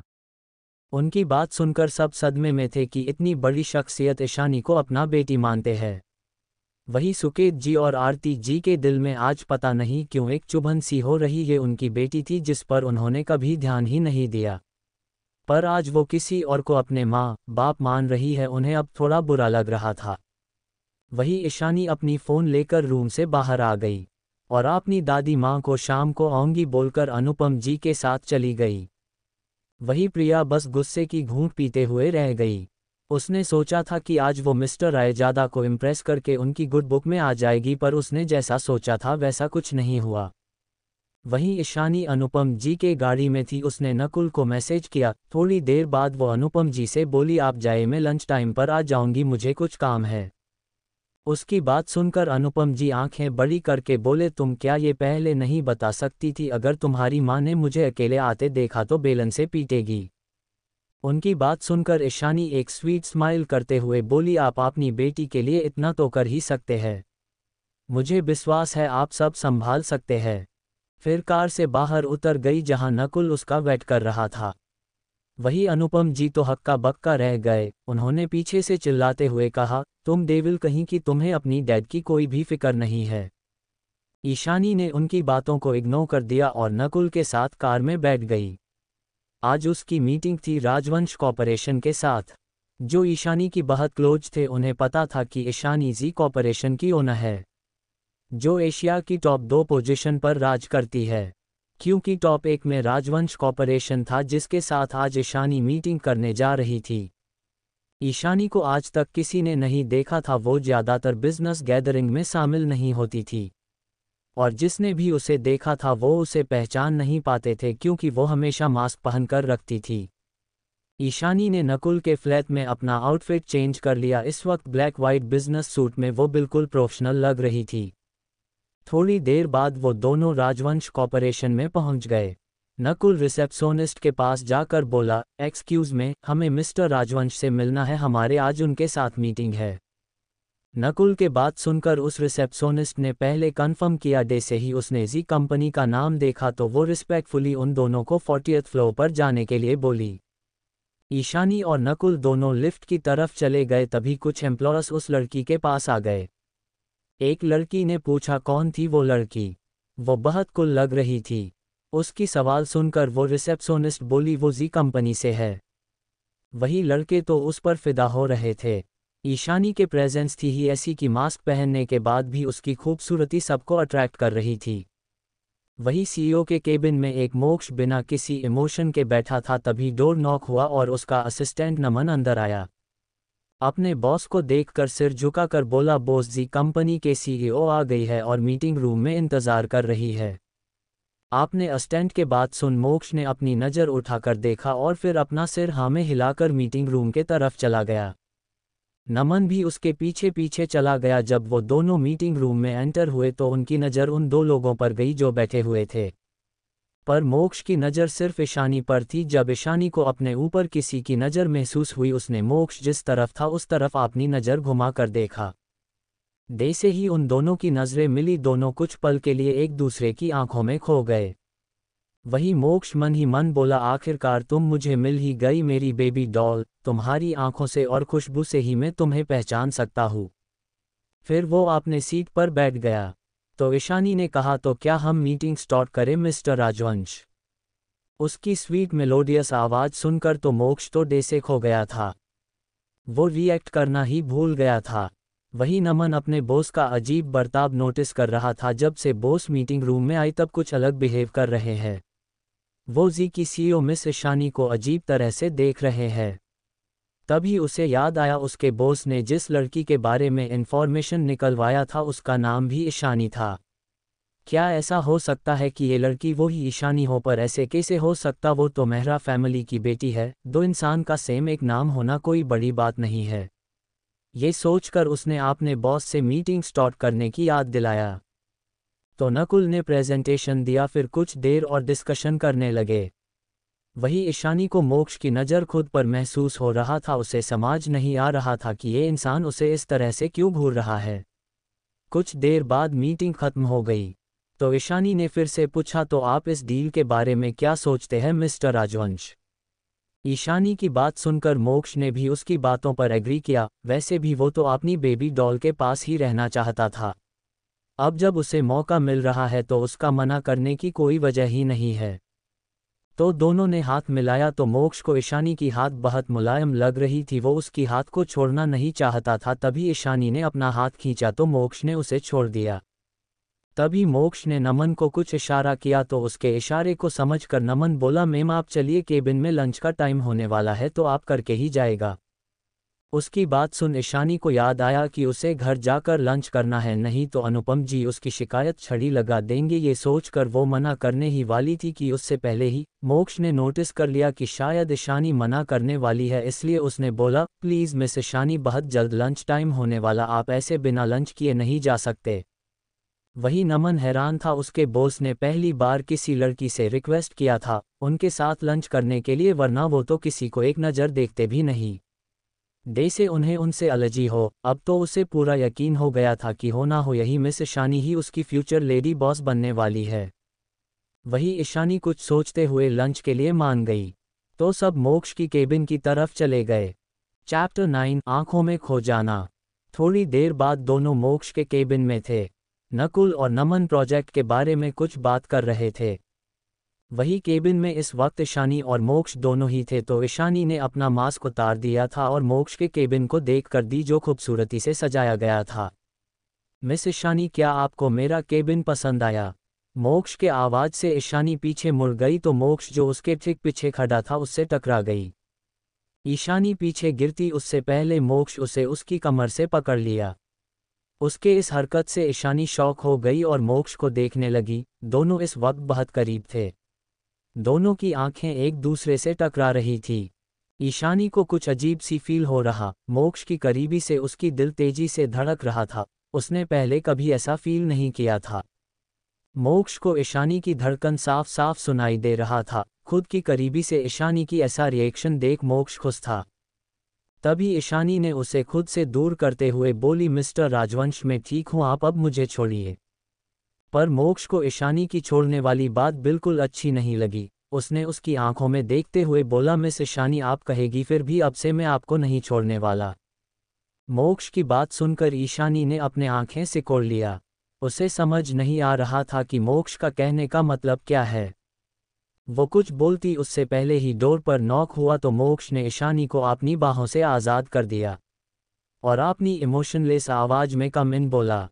तभी एक स्टाफ खाना लेकर अंदर आया और टेबल पर रख कर चला गया। मोक्ष ने ईशानी को बैठने के लिए बोला तो ईशानी भी बैठ गई, पर उसे अब भी मोक्ष की कही गई बातें याद आ रही थी। तभी मोक्ष ने खुद ही प्लेट में खाना सर्व किया। जैसे ही ईशानी खुद के लिए सर्व करने वाली थी उससे पहले ही मोक्ष ने उसकी प्लेट में खाना सर्व किया। वो तो ईशानी के साथ ही खाना चाहता था, पर वो नहीं चाहता था कि ईशानी उसकी एक्शन से उससे दूर रहने लगे। मैं खुद ही सर्व कर लेती मिस्टर राजवंश, आपको ये सब करने की कोई ज़रूरत नहीं है। ईशानी ने उसकी काली गहरी आंखों में देखते हुए बोला। मोक्ष की आंखें उसे अपनी ओर अट्रैक्ट कर रही। उसे ऐसा लग रहा था जैसे उसने इस आंखों को पहले भी देखा है। वही ईशानी की नज़र खुद पर पाकर मोक्ष के दिल में खुशी की लहर सी उठ रही थी, पर वो दिखा नहीं रहा था। वो अब भी नॉर्मल ही था। खाना खाते वक्त भी मोक्ष की नज़र सिर्फ ईशानी पर था और ये बात ईशानी भी अच्छी तरह से समझ पा रही थी। ईशानी के दिल में इस वक्त एक हलचल सी हो रही थी। उसने ऐसा पहले कभी फील नहीं किया था। पिछले जन्म में भी जब उसे पता चला था कि महाजन फैमिली और मेहरा फैमिली के बीच रिश्ता तय हुआ था और उसकी असली मंगेतर प्रिया नहीं बल्कि वो थी, फिर भी जब घर वालों ने उससे प्रिया की रिश्ता करवाया क्योंकि वो प्रिया को ही अपनी असली बेटी मानते थे, तब भी ईशानी ने कोई ऑब्जेक्शन नहीं उठाई क्योंकि उसने कभी भी ऐसा कुछ राहुल के लिए फील ही नहीं किया था। पर इस वक्त उसे समझ नहीं आ रहा था कि वो मोक्ष की तरफ क्यों अट्रैक्ट हो रही है। मोक्ष की आंखें बिना कहे भी बहुत कुछ कह रहा था। इन 4 सालों में उसने लोगों की दिमाग और आंखें दोनों ही पढ़ना सीख लिया, नहीं तो वो अंडरवर्ल्ड की क्वीन नहीं होती। पर इस वक्त वो मोक्ष की आंखों को पढ़ नहीं पा रही थी, उसकी आंखों में बस खुद के लिए कुछ इमोशन देख पा रही थी। वो मोक्ष के आंखों में देखकर सोच ही रही थी कि तभी उसकी आंखों के सामने एक इंसान का चेहरा आ गया। उस इंसान का आधा चेहरा खून से सने हुए थे, जी वजह से उस आदमी का चेहरा ठीक से पहचान में नहीं आ रहा था। उसकी काली गहरी आंखें दर्द में भी ईशानी को देखकर चमक रही थी। तभी मोक्ष के आवाज से वो होश में आई, जो उसे डिश सर्व कर रहा था और उस डिश की टेस्ट के बारे में पूछ रहा था। मोक्ष की तरफ देखकर ईशानी ने सोचा ये वो नहीं हो सकता, ये तो एशिया का नंबर 1 बिजनेसमैन है और वो एक माफिया किंग। मुझे लगता है मैं कुछ ज़्यादा ही सोच रही हूँ। इतना कहकर उसने अपना सिर झटका और खाने लगी। कुछ देर बाद जब दोनों ने खाना खा लिया तो ईशानी बोली, तो फिर मैं चलती हूँ मिस्टर राजवंश। तभी मोक्ष बोला, क्या मुझे अपनी पर्सनल कॉन्टैक्ट नंबर दे सकते हैं ताकि हम प्रोजेक्ट के बारे में बात कर सके। मोक्ष के बात सुनकर ईशानी ने कुछ देर सोचा, फिर उसे भी ये ठीक लगा तो उसने मोक्ष को अपनी पर्सनल नंबर दे दिया। जब ईशानी नकुल के साथ वहां से चली गई तो मोक्ष के चेहरे पर एक जंग जीतने वाली मुस्कान आ गई। उसने मन ही मन कहा, बेबी डॉल तुम तो खुद ही मेरे पास आ गई, अब तो मैं पूरी तरह से तुम्हें अपना बनाकर रहूंगा। वही ईशानी और नकुल इस वक्त गाड़ी में थे। तभी नकुल बोला, बॉस मुझे लगता है मोक्ष राजवंश आपको पसंद करता है, वो आपको ऐसे देख रहा था जैसे अभी आपको चुरा कर ले जाएगा। वैसे वो बहुत हैंडसम है, आप दोनों की जोड़ी बहुत अच्छी लगेगी। वो ये सब आपने ही धुन में बोले जा रहा था, पर जब उसे किसी की घूरती नज़र आपने ऊपर महसूस हुआ तो उसने पलट कर देखा तो ईशानी उसे सर्द आंखों से घूर रही। अपनी खूंखार बॉस को अपने तरफ ऐसे घूरते देख उसकी सीटी-पीटी गुल हो गई। उसने झूठी हंसी हंसते हुए कहा, बॉस मैं तो मजाक कर रहा था, वैसे भी कोई नॉर्मल इंसान तो आपके के लिए बना ही नहीं है, चाहे वो दुनिया का टॉप बिजनेसमैन मोक्ष राजवंश ही क्यों ना हो। आपके लिए तो माफिया किंग ही सबसे सुटेबल कैंडिडेट है। भले ही किसी ने उसके मास्क के पीछे का चेहरा को ना देखा हो, पर मुझे विश्वास है कि वो जरूर आपको झेल लेगा। नकुल के ऐसी बातें सुनकर ईशानी उसे और भी गुस्से से घूरने लगी। कहना क्या चाहता है ये कि कोई नॉर्मल इंसान उसे नहीं झेल सकता? क्या वो कोई मॉन्स्टर है जो वो सबको जिंदा निगल जाएगी?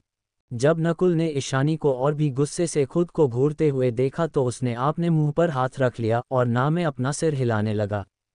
अब तो उसकी बॉस उसे जिंदा ही नहीं छोड़ेगी। Tears of Joy. ईशानी ने उसे कुछ नहीं कहा और अपने लैपटॉप में काम करने लगी। जब नकुल ने अपने बॉस को शांत देखा तो उसने राहत की सांस लिया। थोड़ी देर बाद कार एक बहुत बड़े मैंशन के आगे आकर रुकी, जिस पर रायजादा मैंशन लिखा हुआ था। गॉड ने जल्दी आकर दरवाजा खोल दिया तो ईशानी की गाड़ी अंदर एंटर हुई। ईशानी कार से निकलकर सीधा अंदर एंटर होने वाली कि तभी किसी की आवाज़ आई, वही रुक जाओ। ये आवाज़ सुनकर ईशानी की फेस पर एक जेन्युइन स्माइल आ गई और वो वही रुक गई। वही नकुल जो ईशानी के पीछे ही आ रहा था, उसने जब ईशानी को स्माइल करते हुए देखा तो मन ही मन बोला, ये डेविल सिर्फ यहाँ आकर ही स्माइल कर सकती है, वरना हमेशा एक ही एक्सप्रेशन ही दिखाती है। तभी एक औरत आरती की थाली लेकर दरवाजे पास आ गई और जैसे ही उनकी नज़र ईशानी पर पड़ी तो वो खुश हो गई और बोली, तू आ गई मेरी बच्ची, क्या तुझे तेरी इस माँ की कभी याद नहीं आती जो तू 3 महीने बाद आ रही है? अब आ गई ना माँ, अब तो कुछ दिन तक मैं यही हूँ, आप जब चाहे मुझसे मिल सकते हैं, ईशानी ने स्माइल करते हुए कहा। वही वो औरत जो कि कोई और नहीं नीलिमा रायजादा थी, अनुपम रायजादा की वाइफ और ईशानी की दोस्त काव्या की माँ। ये ईशानी को अपनी बेटी से भी ज़्यादा प्यार करती है। ईशानी जब भी मुंबई आती थी तो इनके घर ही रुकती थी। नीलिमा जी ने ईशानी की आरती उतारी और ईशानी को अपने साथ लेकर घर के अंदर चली गई। तभी वहां अनुपम जी आकर बोले, अब तो तुम्हारी बेटी आ गई, अब तो तुम्हें मुझे बेलन से मरने का मन नहीं कर रहा है ना? उनकी बात सुनकर नीलिमा जी उन्हें गुस्से से घूरते हुए बोली, मैंने कब मारा आपको ज़रा बताए, मैंने तो बस आपको मेरी बच्ची को लाने के लिए बोला, उतना भी नहीं कर पाए आप। मेरी बच्ची अकेली ही घर आए, ऊपर से गार्ड भी नहीं थे उसके साथ, अगर उसे कुछ हो जाता तो मेरी बच्ची कितनी डर जाती। नीलिमा जी की बातें सुनकर अनुपम जी का मुंह शौक के मारे खुला हो गया और वो मन ही मन कहने लगे, ये और डर जाएगी, उल्टा जो इस डेविल के साथ उलझेगा वो सीधा नर्क से धार जाएगा। नकुल भी यही सोच रहा था कि जिसने अकेले ही एक गैंग को खत्म कर दिया वो डेविल कभी किसी से नहीं डरेगी। पता नहीं ये मेम इतनी मासूम क्यों है जो वो शेरनी को मेमनी समझ रहे हैं। Tears of Joy chapter 10 Mahajan family Mehra mention में तमाशा। अगर ईशानी को पता चल जाता कि नकुल क्या सोच रहा है तो वो अभी उसे उल्टा लटका देती। नीलिमा जी ने आज बहुत सारा ईशानी की पसंद की डिशेज बनाई थी, क्योंकि ईशानी को उनकी हाथ का बना खाना बहुत पसंद थी। इसलिए ईशानी जब भी घर आती थी नीलिमा जी खुद ही सारा खाना बनाती थी। पर ईशानी ने थोड़ा थोड़ा ही खाया क्योंकि वो ऑलरेडी लंच करके आई थी, पर वो बिना खाए अपनी माँ को दुखी नहीं करना चाहती थी। वही नकुल तो ऐसे खाना खा रहा था जैसे वो जन्मों का भूखा हो। क्या तुमने सिर्फ अपनी बेटी की पसंद का खाना बनाया है? मैं भी तुम्हारा पति हूँ, मेरे लिए भी कुछ पसंद की डिश बना देती, अनुपम जी ने मुंह फूला के बोला। उनकी बात सुनकर ईशानी की होठों पे स्माइल आ गई। वही नीलिमा जी अपने आंखें छोटी करके बोले, क्या आप खुद को मेरी बेटी से ज़्यादा स्पेशल समझते हो? घर में इतने नौकर तो है, आपको जो खाना था आपने बताया क्यों नहीं? आज मेरी बेटी इतने दिन बाद घर आई है और आप उससे जल रहे हो। उनकी एक्सप्रेशन देखकर अनुपम जी को खांसी आ गई। फिर उन्होंने एक झूठी हंसी हंसते हुए बोले, मैं क्यों अपनी बच्ची से जलूंगा, मैं तो बस मजाक कर रहा था। ऐसे ही बात करते हुए सबने खाना खा लिया था। कुछ देर बाद ईशानी मेहरा मैंशन के लिए निकल गई। 1 घंटे बाद नकुल ने ईशानी को मेहरा मैंशन के बाहर छोड़ दिया और वहां से निकल गया। ईशानी जब हॉल में पहुंची तो हॉल से हंसी मजाक की आवाज आ रही थी। ईशानी ने ज्यादा ध्यान ना देते हुए अंदर जाने लगी। तभी एक औरत की आवाज आई, अरे आरती जी, ये आपकी वही गोद ली हुई बेटी है ना? जब ईशानी ने ये आवाज सुना तो उसकी आंखें लाल हो गई। उसने हॉल की तरफ देखा जहां एक औरत अपनी मेकअप से पुती हुई फेस के साथ बैठी हुई थी।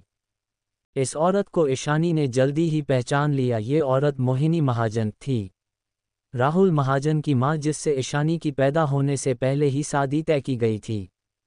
पिछले जन्म में भी जब इन लोगों को पता चला कि ईशानी इस घर की असली बेटी है, तब भी मेहरा फैमिली ने उन्हें ये बोला था कि ईशानी की शेयर प्रिया को मिलने वाली है, इसलिए वो लोग भी ईशानी को किसी कचरे की तरह ट्रीट करते थे। पर इस जन्म में अभी तक ईशानी की असलियत बाहर नहीं आया थी और ना ही इससे ईशानी को कोई भी फर्क पड़ता था। वही राहुल हमेशा प्रिया के साथ मिलकर उसे बेइज्जत करने का एक भी मौका नहीं छोड़ता था। पिछले जन्म में प्रिया के साथ मिलकर राहुल ने उसे फंसाने की कोशिश की थी, पर हर बार किसी ना किसी तरह वो बच जाती थी। फिर भी उसके ऊपर सिर्फ इल्जाम लगाया जाता था, किसी ने उसे समझने की कोशिश नहीं की थी। वही राहुल के पास उसके डैड राकेश महाजन और बहन रोमी महाजन भी बैठे हुए थे। रोमी बिल्कुल प्रिया की तरह ही थी, उसने भी कई बार उसे इंसल्ट किया था। उन सब को देखकर ईशानी को अंदर से बहुत गुस्सा आ रहा था। फिर भी उसने बिना कुछ कहे उन्हें इग्नोर करके आगे बढ़ने लगी। उसे इन सब के ड्रामे से कोई फर्क नहीं पड़ता था। आपकी ये गोद ली हुई बेटी तो बहुत बदतमीज है, इसे तो बड़ों का सम्मान भी नहीं करने आता। क्या यही संस्कार मिली है इसे? राहुल की मां मोहिनी ने गुस्से से ताना मारते हुए बोला। मोहिनी महाजन की बात सुनकर ईशानी जो जा रही थी उसकी कदम रुक गई। उसने मुड़कर मोहिनी को तरफ देखा। ईशानी की आंखें इस वक्त किसी खतरनाक ब्लेड की तरह लग रही थी। जब मोहिनी ने ईशानी की आंखें देखी तो एक पल के लिए वो डर से कांप गई।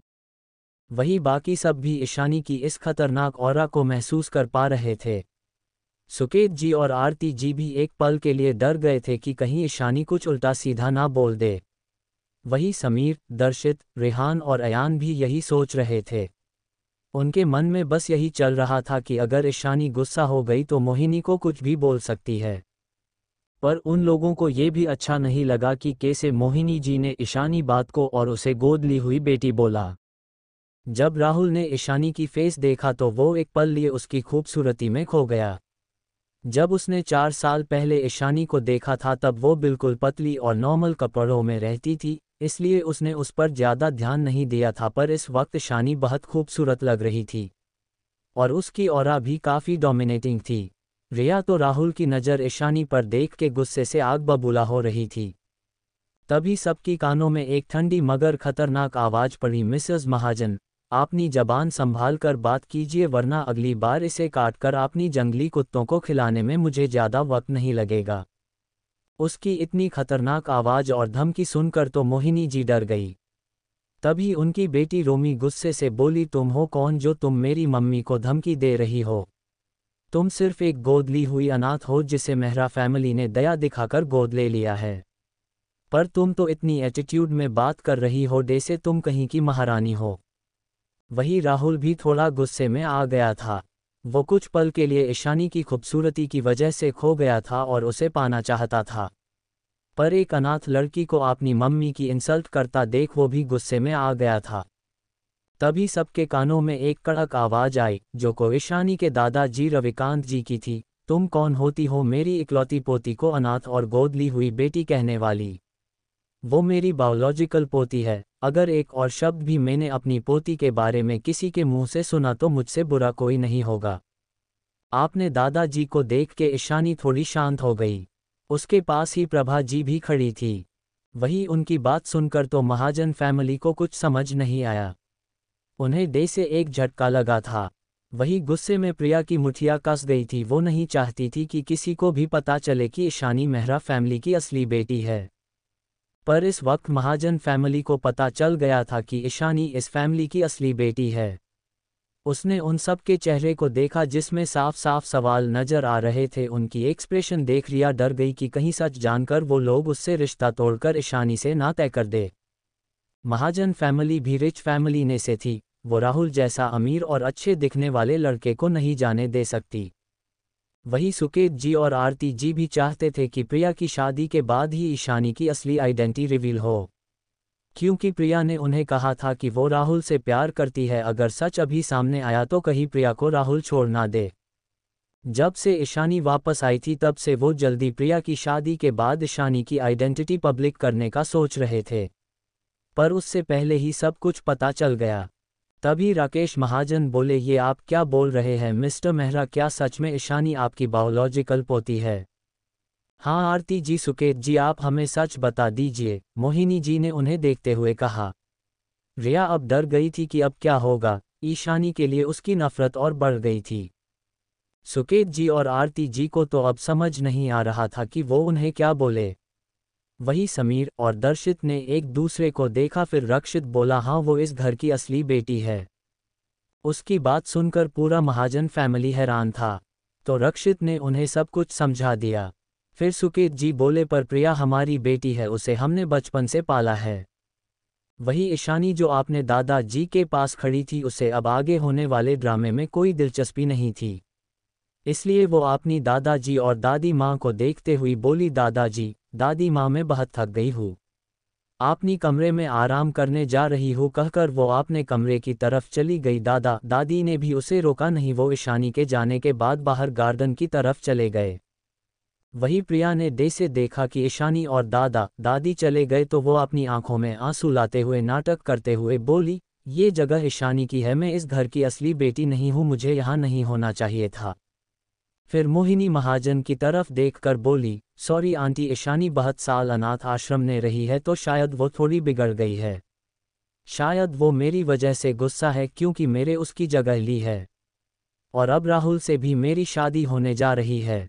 उसकी बातों से ऐसा लग रहा था जैसे वो ईशानी की कितनी फिक्र करती है, पर असली में तो वो ये दिखाना चाहती थी कि ईशानी एक बिगड़ैल लड़की है।